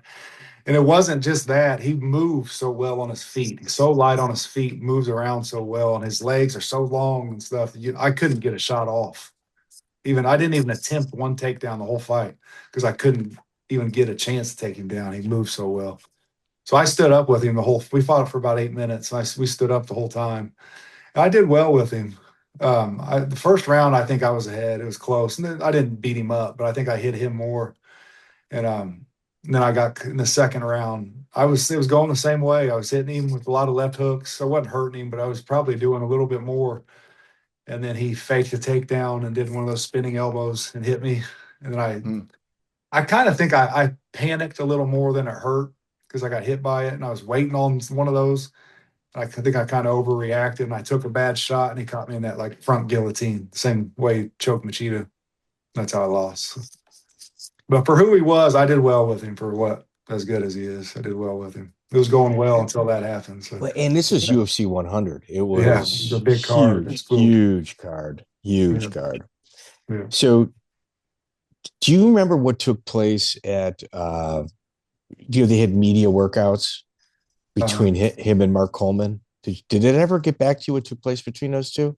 I heard a rumor. I didn't see it, but I heard they were wrestling live and like they almost fighting each other while they were wrestling live. So Coleman, like that, yeah, Coleman's in like upper 40s at this point. Yeah, he was. Yeah, and Coleman he's mean.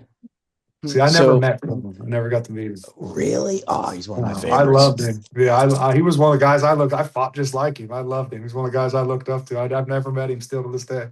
Yeah. And so in essence, Jon Jones introduces himself to Mark and he's like, yeah, big fan. Yeah. I'm also a wrestler. So Mark put the brakes on. Wait, you're also a wrestler. What do you mean? Well, yeah, dude, I won nationals for junior college. And Mark's like, yeah, we don't, you're not a wrestler. We don't count that. I'm a wrestler. You're not a wrestler. So they did a takedown competition and Coleman was up like 9-0. Coleman was up 9-0. At 40 some years old in his late 40s? Was he really? And Jon Jones hit him with the spinning elbow. Did he really? I didn't know that. And they almost fought. Something like that. I didn't know he did. Wow. Yeah. That's what I got hit with in the fight the next day. Yeah, so I get a phone call from Sims with Coleman, and Sims is calling me up, and I just hear Coleman screaming. And I'm like, dude, this guy's fucking fighting in a couple of days. He's redlining right now. And he's just like, I could fuck up Jon Jones. Everyone's scared of his ass. I'm in his fucking head. And I mean, it was just. Yeah, I didn't know all that. Yeah, I heard something. Yeah, I mean, it was media. I mean, there were witnesses there. It's like he went up 8 or 9-0. Wow, I didn't know that. I wouldn't have guessed that. That's crazy. Well, Fitch actually said in our interview with him, this was like maybe 3 or 4 years ago, that had headbutts not been illegal, 3 or 4 years ago, Mark Coleman would be towards the end of his championship run. He's just like, he takes everybody down. Nasty. He's like, you can't take him down. He's definitely getting a takedown against you. And Coleman never had cauliflower ear. Yeah, that's crazy. I've never had it bad either. I don't know why. I got a little bit, but not bad. I never got for some reason. Yeah, Coleman never got taken down until in his late 40s in the UFC. Everyone talks about like a couple of the other guys. Dude, Mark Coleman's never been taken down until that's crazy. Until Shogun. Yeah, Shogun Hua got him. Yeah. Did it? Yeah. That's gotta hurt. A shootbox guy. Yeah. All right. So Jon Jones, what are the conversations like afterward with the UFC brass? So you know why I got cut? Because I was the first guy Jon Jones finished. You can believe that nowadays? They cut me because I got finished. He had only never finished it. I was the first guy in the UFC finished. That's why I got cut, because Jon Jones finished me. Yeah, that's what Joe Silva told my manager. You imagine that now? Yeah, that's ridiculous. They didn't like me because of the wrestling stuff. So I think they were just looking for a reason. But yeah, dude, that's nuts. That's nuts. I mean, dude, here, Andrei Arlovski, Cain Velasquez, Jon Jones. Yeah, all 3 losses in the UFC were all world champions. So Yep. Mm-hmm. We call those losses like fine wine. They really aged well. They aged well. Arlovski is the worst person I lost to.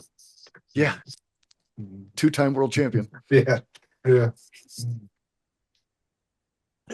Dudes, you fought in Fight Festival against Tony Valtonen.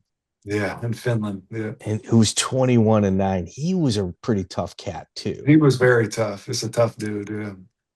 He's the guy who used to have like the swastikas and stuff on his tattoo. Really? Yeah. Remember? Do you ever see that? Yeah. Yeah, I think I'm covered up. Finnish I Nazi. think he changed and covered him up and stuff. But I remember some controversy before we fought. I remember seeing his name because of that. 50 Fight Club member. Yeah. I think he's still doing stuff. Yeah. He was a guy. What was the last time you fought? Was it about a year ago? Year and a half ago. Yeah, a year and a half ago. Yeah. It's just a different individual, man. Mm-hmm. Guys like that, Andrei He was tough, Arlovski. just a tough dude.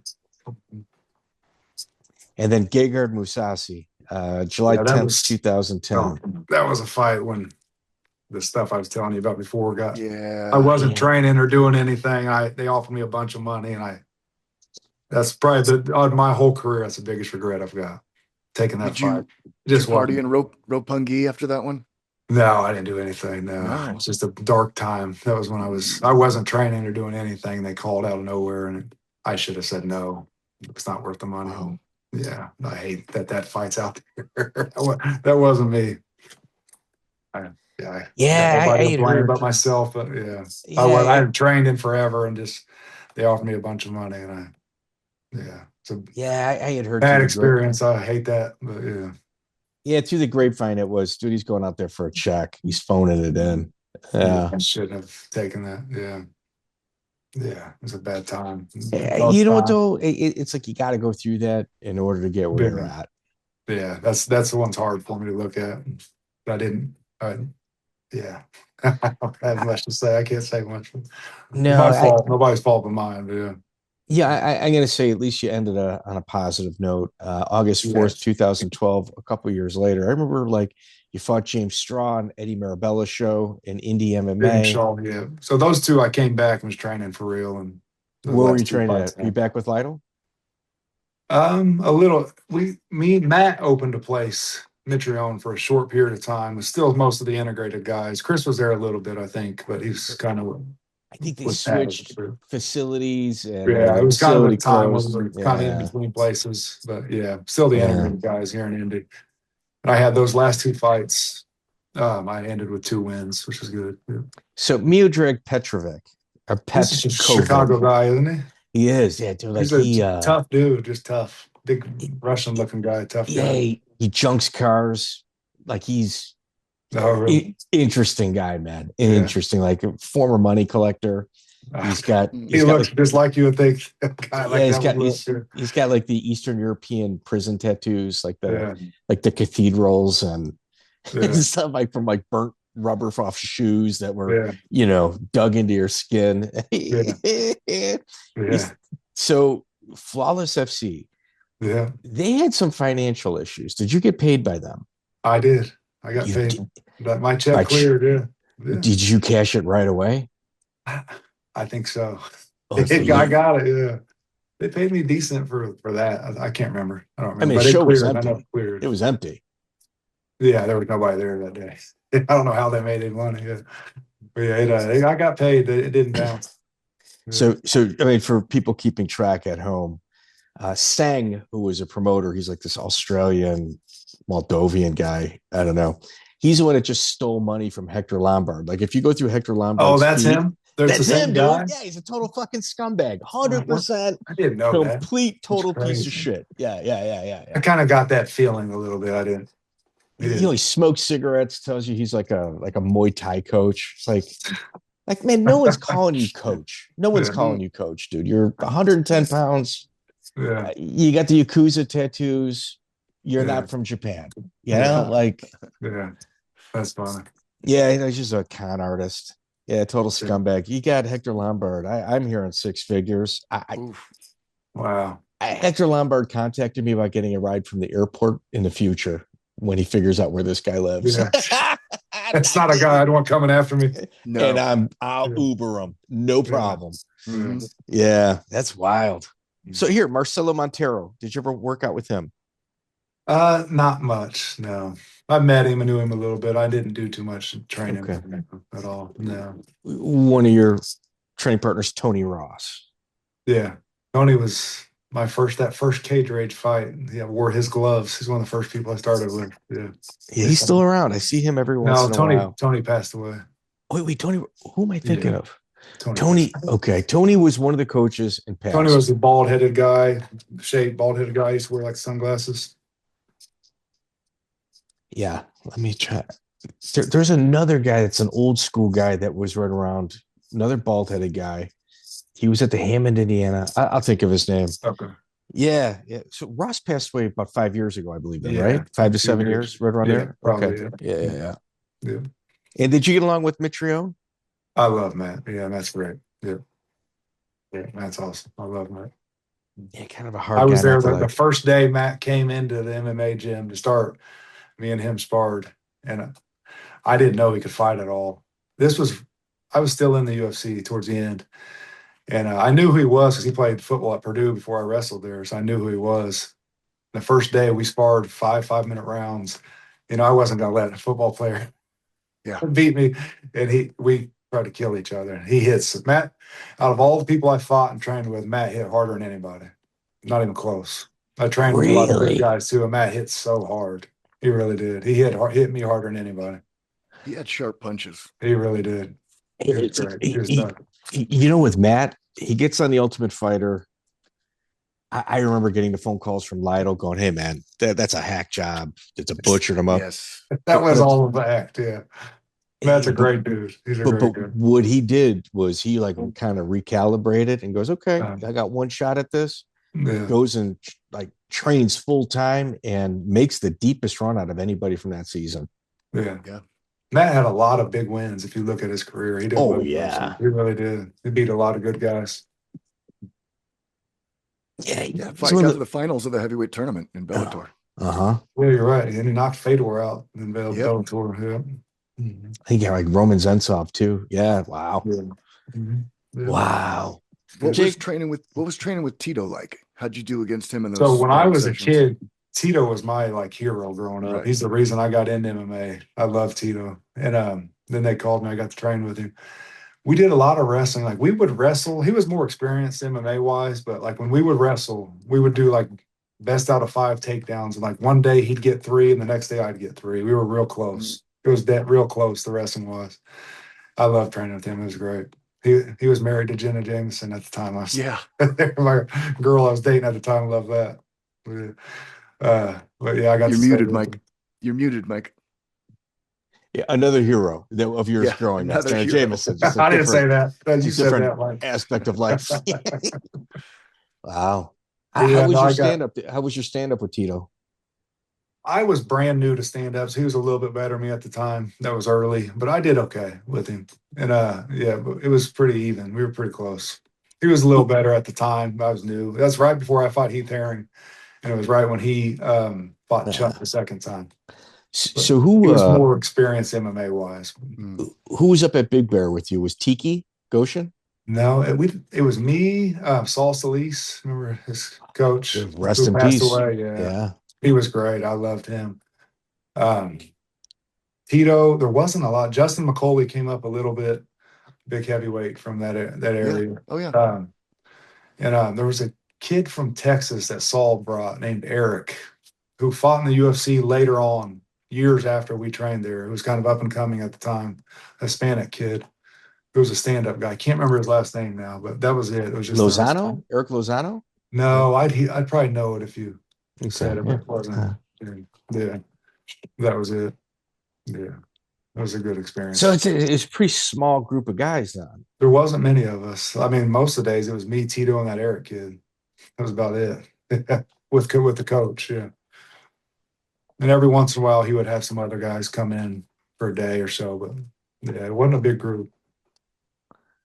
And where did you stay? Was there barracks that you stayed at? What was his facility? He rented a real nice cabin, real big house. It was cool. Yeah, it was a neat experience. Yeah. So was it Chudy? Eventually, he bought the Oscar De La Hoya's house up there. I was there before that. He did it right after I was there. Yeah, but I didn't get to stay there. No. Yeah, a lot of those pro boxing guys would, like the high end guys, would go up there for camp, and they would leave like rings and stuff up there. And it was this small building with a boxing ring, like a little tiny bag space, and then they stuck a cage in the corner that didn't fit. It just jammed the cage in, and I think it was just for him. But it wasn't like a normal gym; it was like a private gym, I think, that they had set up just for him to use. I don't think it was open to the public or anything. Joey, that couldn't have been cheap. No, not with what they were getting paid back then. No, it was. And that house that might have been Jenna's money. Yeah, we did. I didn't. I was there. I was there for 30 days and didn't spend $1 in 30 days. We paid for everything, food, everything. I didn't spend $1. Yeah, it was crazy.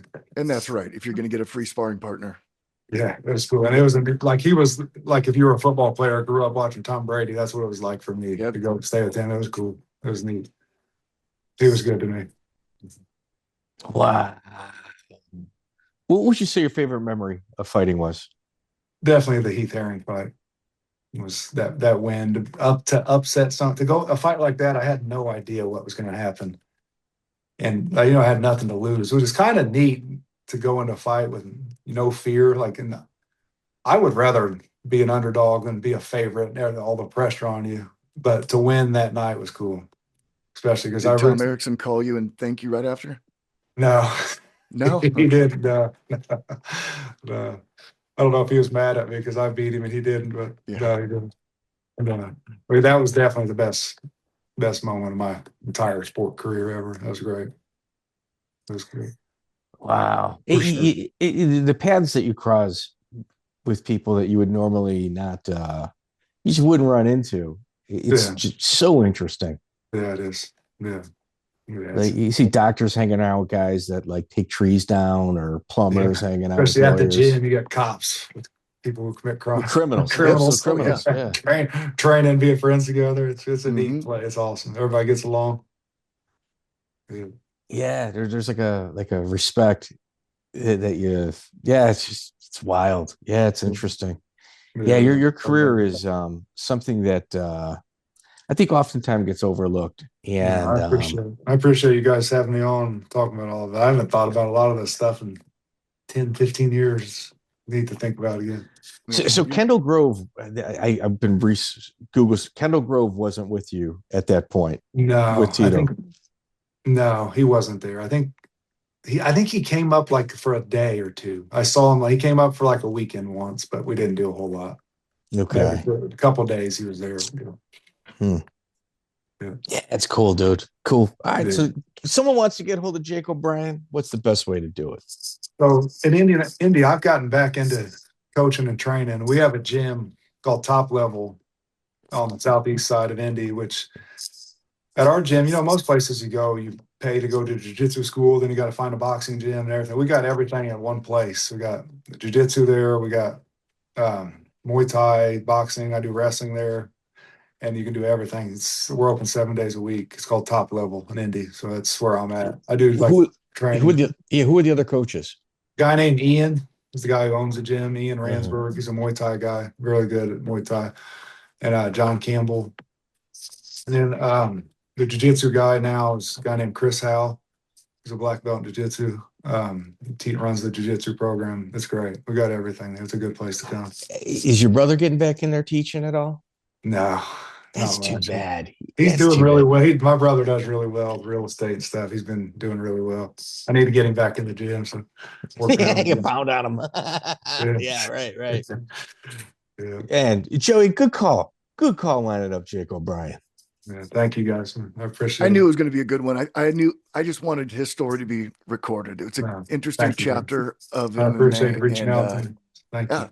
Yeah, so thank you, man. Thanks for taking the time with us. And no problem. If you ever need anybody else, let me know. I know there's all kinds of stories we could go down. So get more into it, just let me know. I tell you who's got a lot of respect for you, Keith Palmer. Yeah, I love Keith. I like Keith too. He got me started. Yeah. He was just like, no, Jake had to go. Like he had to go. It'd be the managers got phased out, and it was either you get sponsors or you're out. Like the UFC had no use for guys that built fighters. on the independent grind. And it's like, if you're not coming with a throwdown or a tap out, you're not coming with any of those types of sponsors. Yeah, you're right. It's the truth. Keith is great. He's a good guy. Yeah. He's got a lot of respect for you. Jake, absolute pleasure, sir. Take care. Thanks, man. Good to see you again. Yeah, you too. Thanks, bro. This is the wrap-up show for Jake O'Brien's career. We have got his former manager, promoter, Keith Palmer, somebody that was a huge staple within the Midwest mixed martial arts. Just the entire everything that came together with mixed martial arts. Keith, you always had kind of like an even head, even keel, just handing a lot of different pots. That's funny. It was a long time ago, 20 years ago, pretty close now. So, Joey, this is the guy that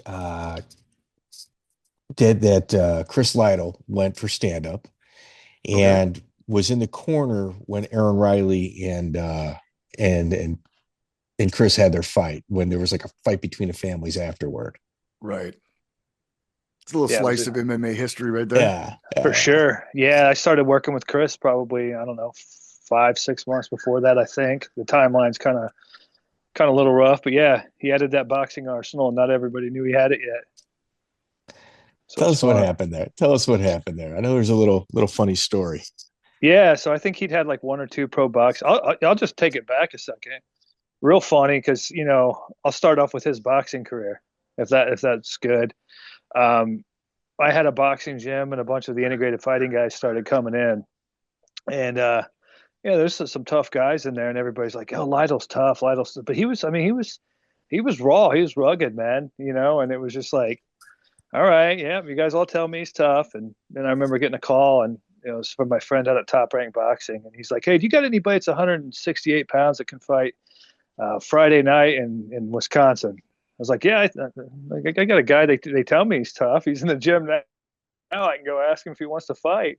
Went over and said, "Hey, Chris, you interested in fighting Friday?" He goes, "Yeah, I'm off work. I can do that." Right? It was like a 3-0 guy from Baraboo, Wisconsin, Native American guy. I think he was like 40-5 as an amateur. Wow. Super tough. So we go up there, and my friend, Chris is warming up. He was so raw, and so he's just tough, man, but not polished at the time. And I remember, we get out there, and he goes out there and beats the hell out of this guy, beats him up, man, beats up this local guy, gets a draw in the hometown. So he won.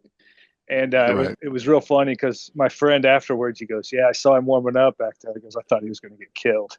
He goes, and then he got out there. He goes, "Do not change anything about what that guy does. He's a natural fighter. Just add to it." So that's what we did. We just added to it. It's like, how do you, a lot of the guys would be like, "Well, I'm going to have him doing this." And it's like, no, we just built around everything he could already do. So I coach boxing at a local high school here in Chicago, and Keith gave me some of the most incredible advice 25 years ago. It was, you get a guy, a real coach doesn't change a fighter. They just add to him. It's like coaches make the mistake of, no, you're going to fight this way. You're going to fight this way. And sometimes it ruins really good athletes, right? Rather than let's accentuate, tweak, just keep everything the same. Let them be their own person. Keith, that advice, I have not only given that to many different coaches, but it really changed the way I looked at the game in regards to coaching boxing. You can mess with the magic, right? If there's magic that's already there, don't mess with it.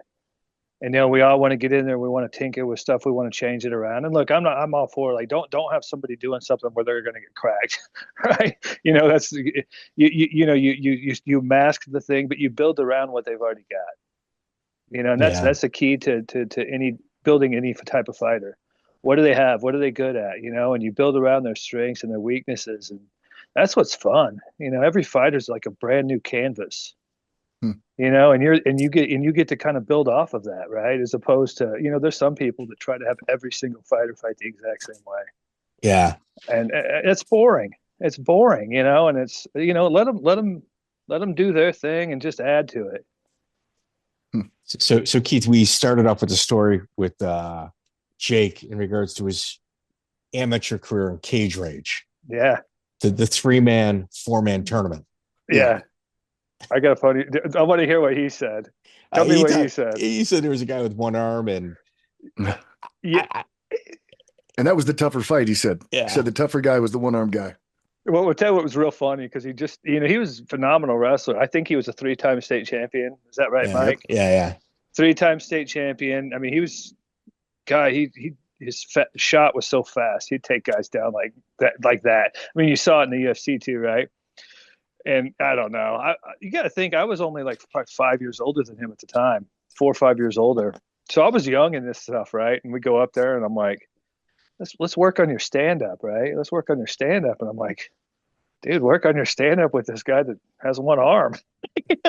It's like, it's not gonna, I don't think it's going to be that dangerous, And yeah, so he went up there and he took him down immediately, if I remember right. I was like, Jake. He goes, I just felt bad. I was like, all right, man, And then, like, I if my memory serves me properly, Jake gets his win. It's supposed to be a 4-man tournament. There's only 2 people in it. You requested a second fight that night. Yeah, there was something. It was just, you get all the experience you can. It was a Wild West back then. If you wanted to fight multiple times in a night, there's nobody to tell you no, right? As long as somebody was there that was willing to do it, And he was at Purdue, like kind of like in between. They would let him do stuff, couldn't get paid nothing, right? Because he was, I don't remember what the rules were at the time, but we didn't want to mess with that. And it's just like, get as much experience as you can, and it was fun, man. I mean, he came into the gym, I think when he was like, God, it might've been 17, 18 years old, him and his brother. They pull up in this, I think I told you this yesterday, they pull up in this car that was way too small for them. They're like 6'3", like 230, this 2 twins pulling up in a car, right? And it's funny. Every time they'd pull up, it's just, they'd alternate driving. It'd be a different one in the driver's seat every single time, right? Like they were so young, it's like they were still practicing driving. I don't know. But Keith, remember when I told you, I said what you guys ought to do is have his brother make like drastic weight cuts, and then have Jake step in. Remember I mean, I don't think you ever even entertained it, but I was in. Like, I wanted it. His brother was good, man. I think his brother was a really good football player, but his brother ended up being a really good boxer, and that was a good sparring partner for him.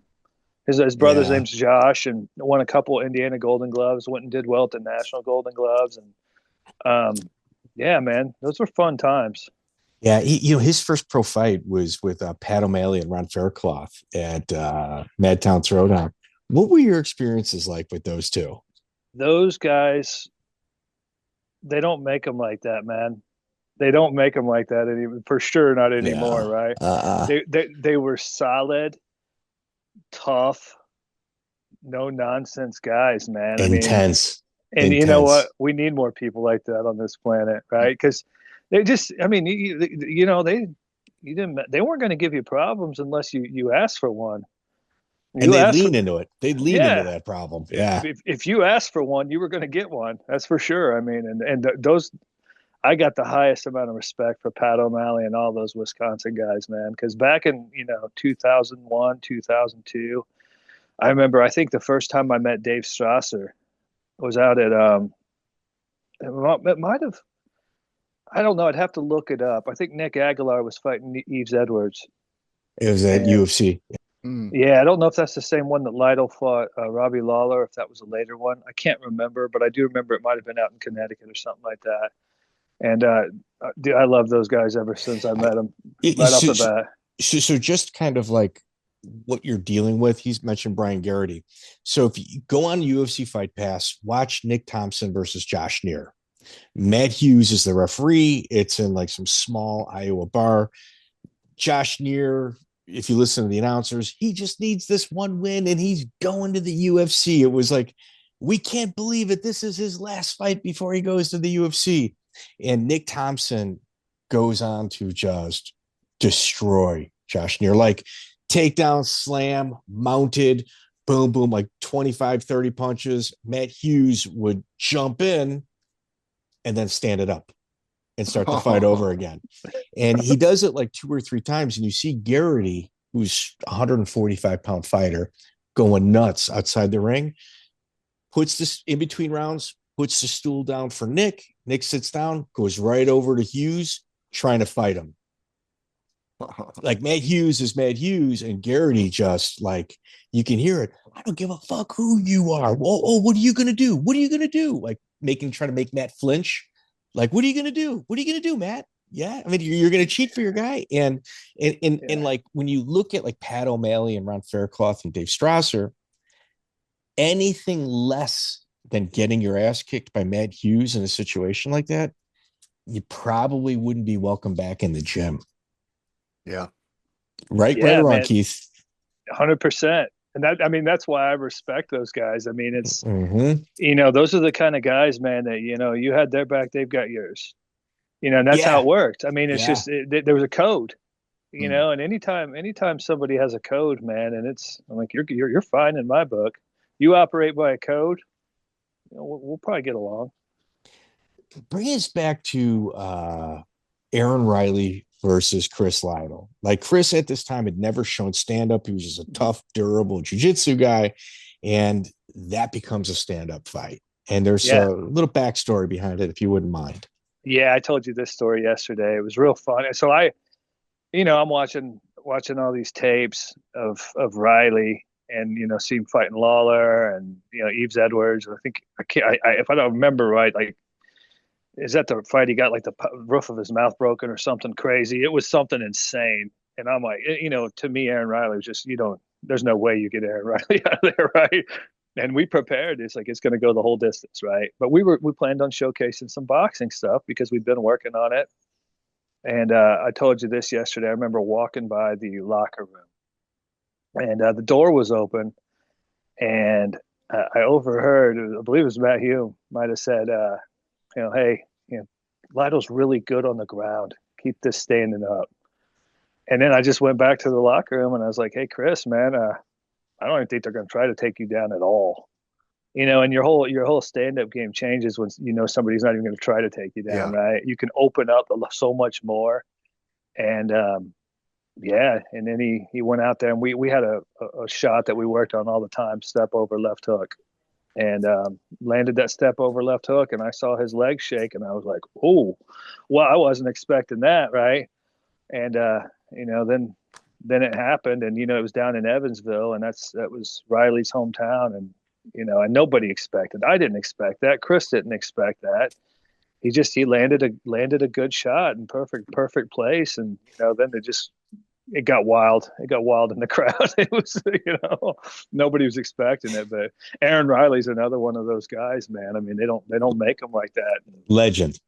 Absolutely. It's just, he landed the right shot, and it was probably unexpected. I mean, we surprised a couple people. I always liked that when I started working with some guys, and I'm in 2002, 2003, 2004. Not everybody had boxing coaches back then.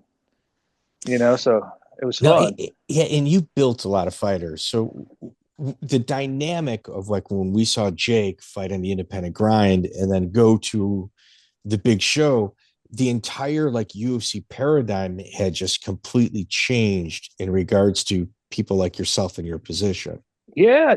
So I'll give you my backstory. I started boxing when I was like 11, went into a gym, and I was around pro boxing guys that had 200-300 fights at 12, 13 years old. It was all pros in the gym, and I love the actual managing fighters and building up a fight. I love the fight business, right? And so I had a background in it, right? I remember my buddy that was my mentor. I'd go and I'd meet him at the bar at 9:00 at night when he's hanging up there having drinking, and I'd just pick his brain on fight business stuff. I think I was 21. I had to have been 21 because I got into the bar. But whenever I had I would drive fighters out. I'd get like, I don't know, a whole van full of guys, drive them out to Iowa, work the corner, right? And they'd pay me like $150, $200, whatever for the gas. And, they may throw me $50. So that was my background, right? So I learned how to move a fighter along from the boxing side. And when I got into the MMA side, I was like, man, nobody's really like, they're not picking fights the right way. it's not, when you're building up a fighter, right? It's a delicate balance, because you don't want to give them something too easy, but you don't want to give them something too hard either. Right. You want to test them and you want to show different styles, right? And it's like, that's the approach that I took to it. And remember, man, Mike, when you saw me and you met me, I was 23, 24, 25 years old. I was not old. Yeah. I was, But you had a lot of, like, you and I, because we grew up in boxing gyms, and like we had the old teacher, like right away we connected, because we would like kind of trade our boxing history stories in regards to the old guys. Yeah, for sure. I was a boxing junkie, Yeah, and me too. I came into MMA by accident, because all these integrated fighting guys just wandered into my gym one day, and I was like, cool, these guys like to fight. And I started teaching them all how to box. But I knew how to move fighters along, and Jake was like one of the first ones that I really had a chance to diet, because there's a ton of potential. You got a 3-time state champion wrestler that's wrestling in the Big Ten. I mean, that's a pretty easy canvas to build off of, right? Yeah. And we got him experience, and then as he 7-0, yeah, he got him 7-0. Yeah, I mean, it was, but he fought a lot of tough Midwestern guys. And they were progressively getting harder each time. And, it's a lot easier to move along a wrestler than anything else. Cause if you got any other type of thing, you're avoiding the wrestlers. Right. Yeah.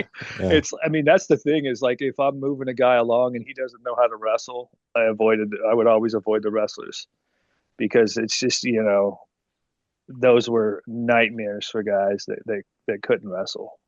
Yeah. But like when Jake got to the UFC, guys like you that built the fighter, the guys that like made the foundation, it was almost as if the UFC, like their business model was like, no, get out of here. We don't need you here anymore. It was what it was. I don't think they cared, right? They definitely didn't care. They didn't care who stayed or who didn't. was. Yeah, they didn't care. But the thing is you built a fighter up, you get him 7-8-0, right? And you build him and make him better.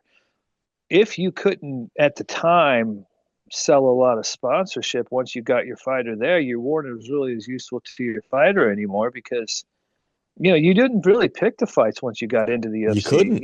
You was just kind of like, there was not a lot of wiggle room, and so pretty much you weren't as useful once you got to that point. And then there was people that were sponsorship machines, man. They'd have 7, 8, 9, 10, 15, 20 guys, and they had teams of people selling sponsorship, and they were good at it. I wasn't good at it. I was good at teaching, taking and moving somebody along. And it's obviously what I did was needed, but there was a cap as far as usefulness at a certain point. But it's so important though. Like that component is so important. Like, for instance, I can give you an example. I had an event, I couldn't even tell you the year. Josh Shockley was in my main event. So Josh Shockley fought in UFC a couple times. I mean, not a real remarkable career, but he was a huge local ticket seller. And he was good too, though. And he was good. I remember him. And he was a big local ticket seller. So I got my posters out, got my flyers out.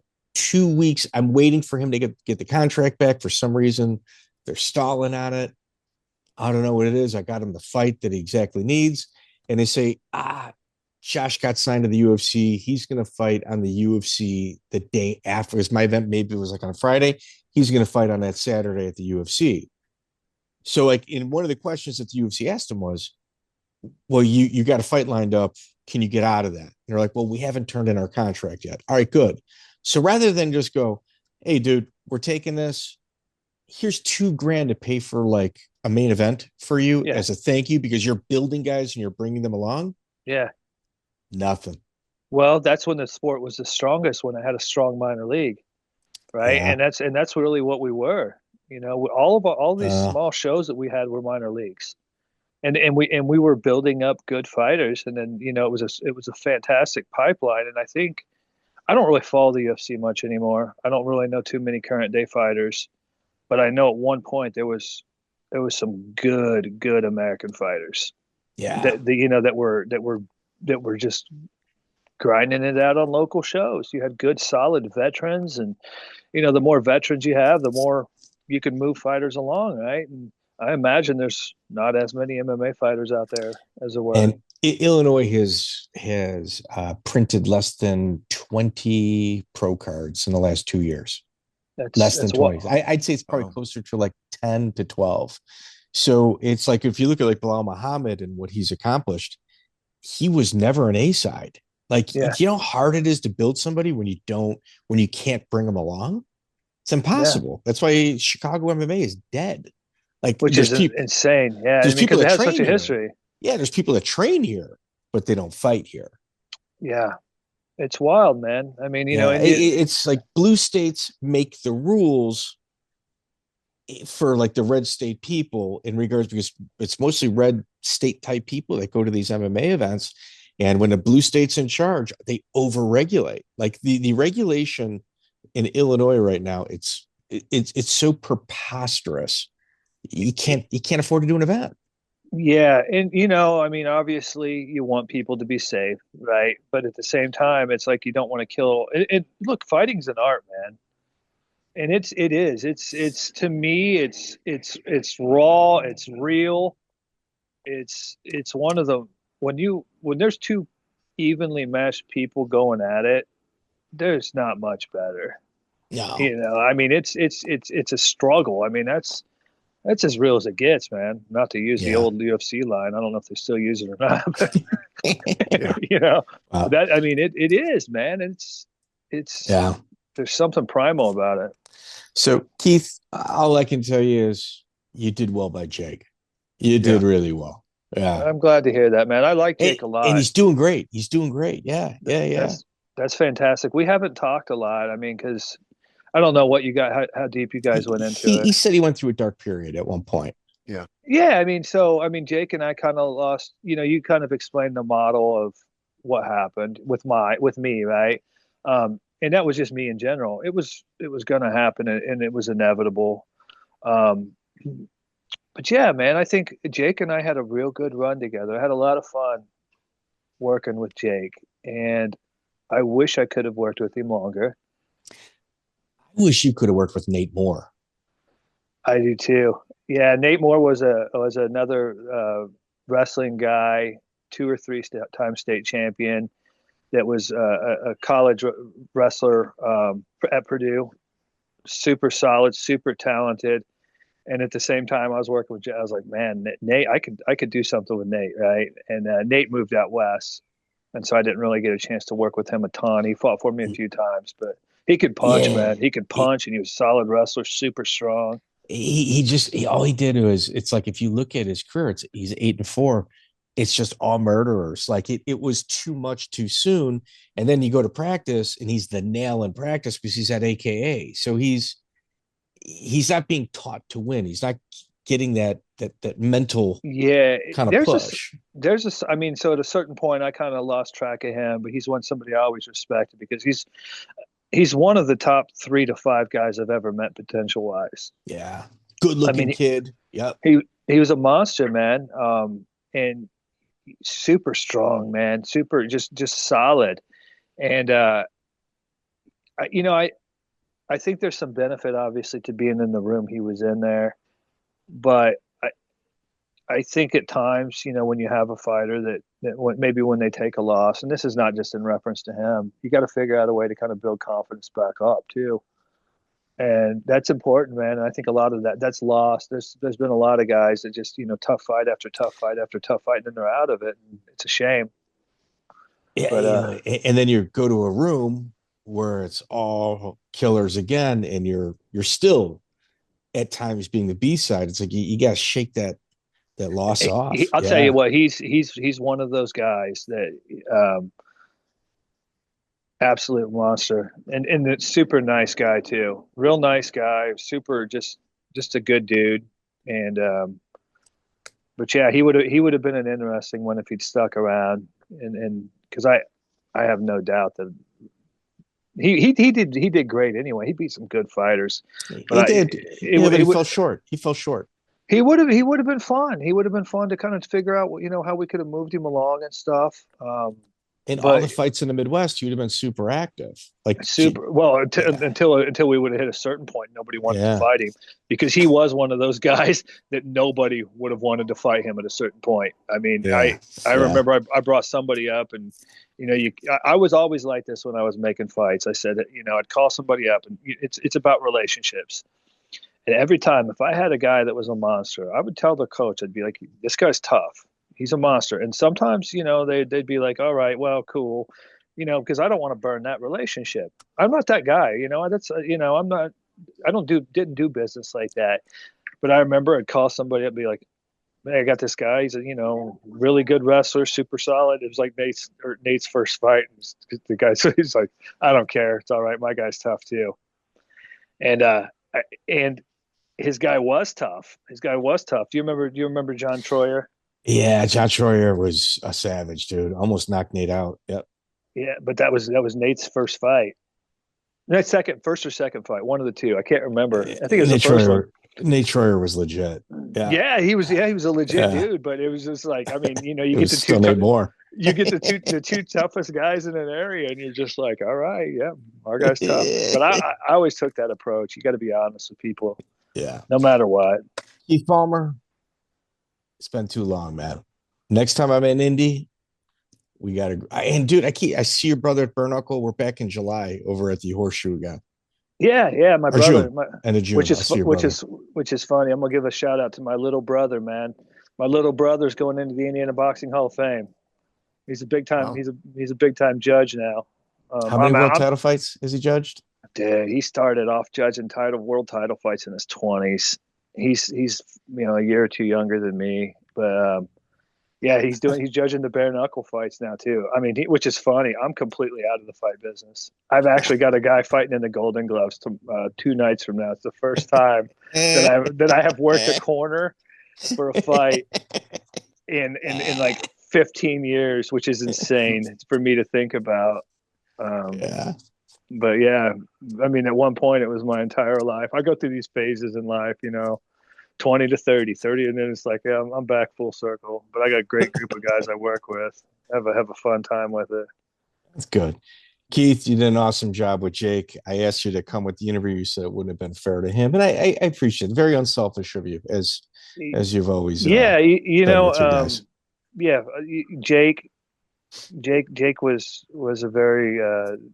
was a very good friend of mine. I'm glad to hear he's doing well. Yeah.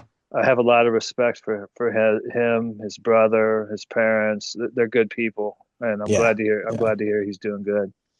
Good, Joey. That's our wrap up, man. Another good one. Take care. Thanks, right, Keith. I appreciate it. It's my first time being on here. I'm glad. Mike, I watch these things, and I'm like, you know what? I got some good stories, but you got some heavy hitters on here, man. I'm just a guy now. I've got to get Pat McPherson eventually as well. I think you and Pat would be good together. I think it would be interesting. We had some fun trips. I'll tell you this, Pat was solid, man. Pat, there's a lot. He did a lot with Jake. He did a lot with Chris. Frank Martin too. Frank Martin's coach. Yeah. Is this Pat the cut man? He's the cut man that worked with you at Bare Knuckle. Yes. Yeah. I mean, Pat, we've been around, 25 years now. Solid as it gets, no nonsense. Another one of those guys in the Pat O'Malley. He is. I mean, it's like, dude, he doesn't suffer fools. He's not going to put up with no bullshit. He's not, he don't baby people. Honest, he's not, but yeah, I mean, as he played a huge part in Jake's career, and I'm pretty sure Jake probably mentioned that. Yeah, for sure. Keith, absolute pleasure, sir. Take care. All right, guys. See you Joey. later. Yeah, good to meet you. Till next week.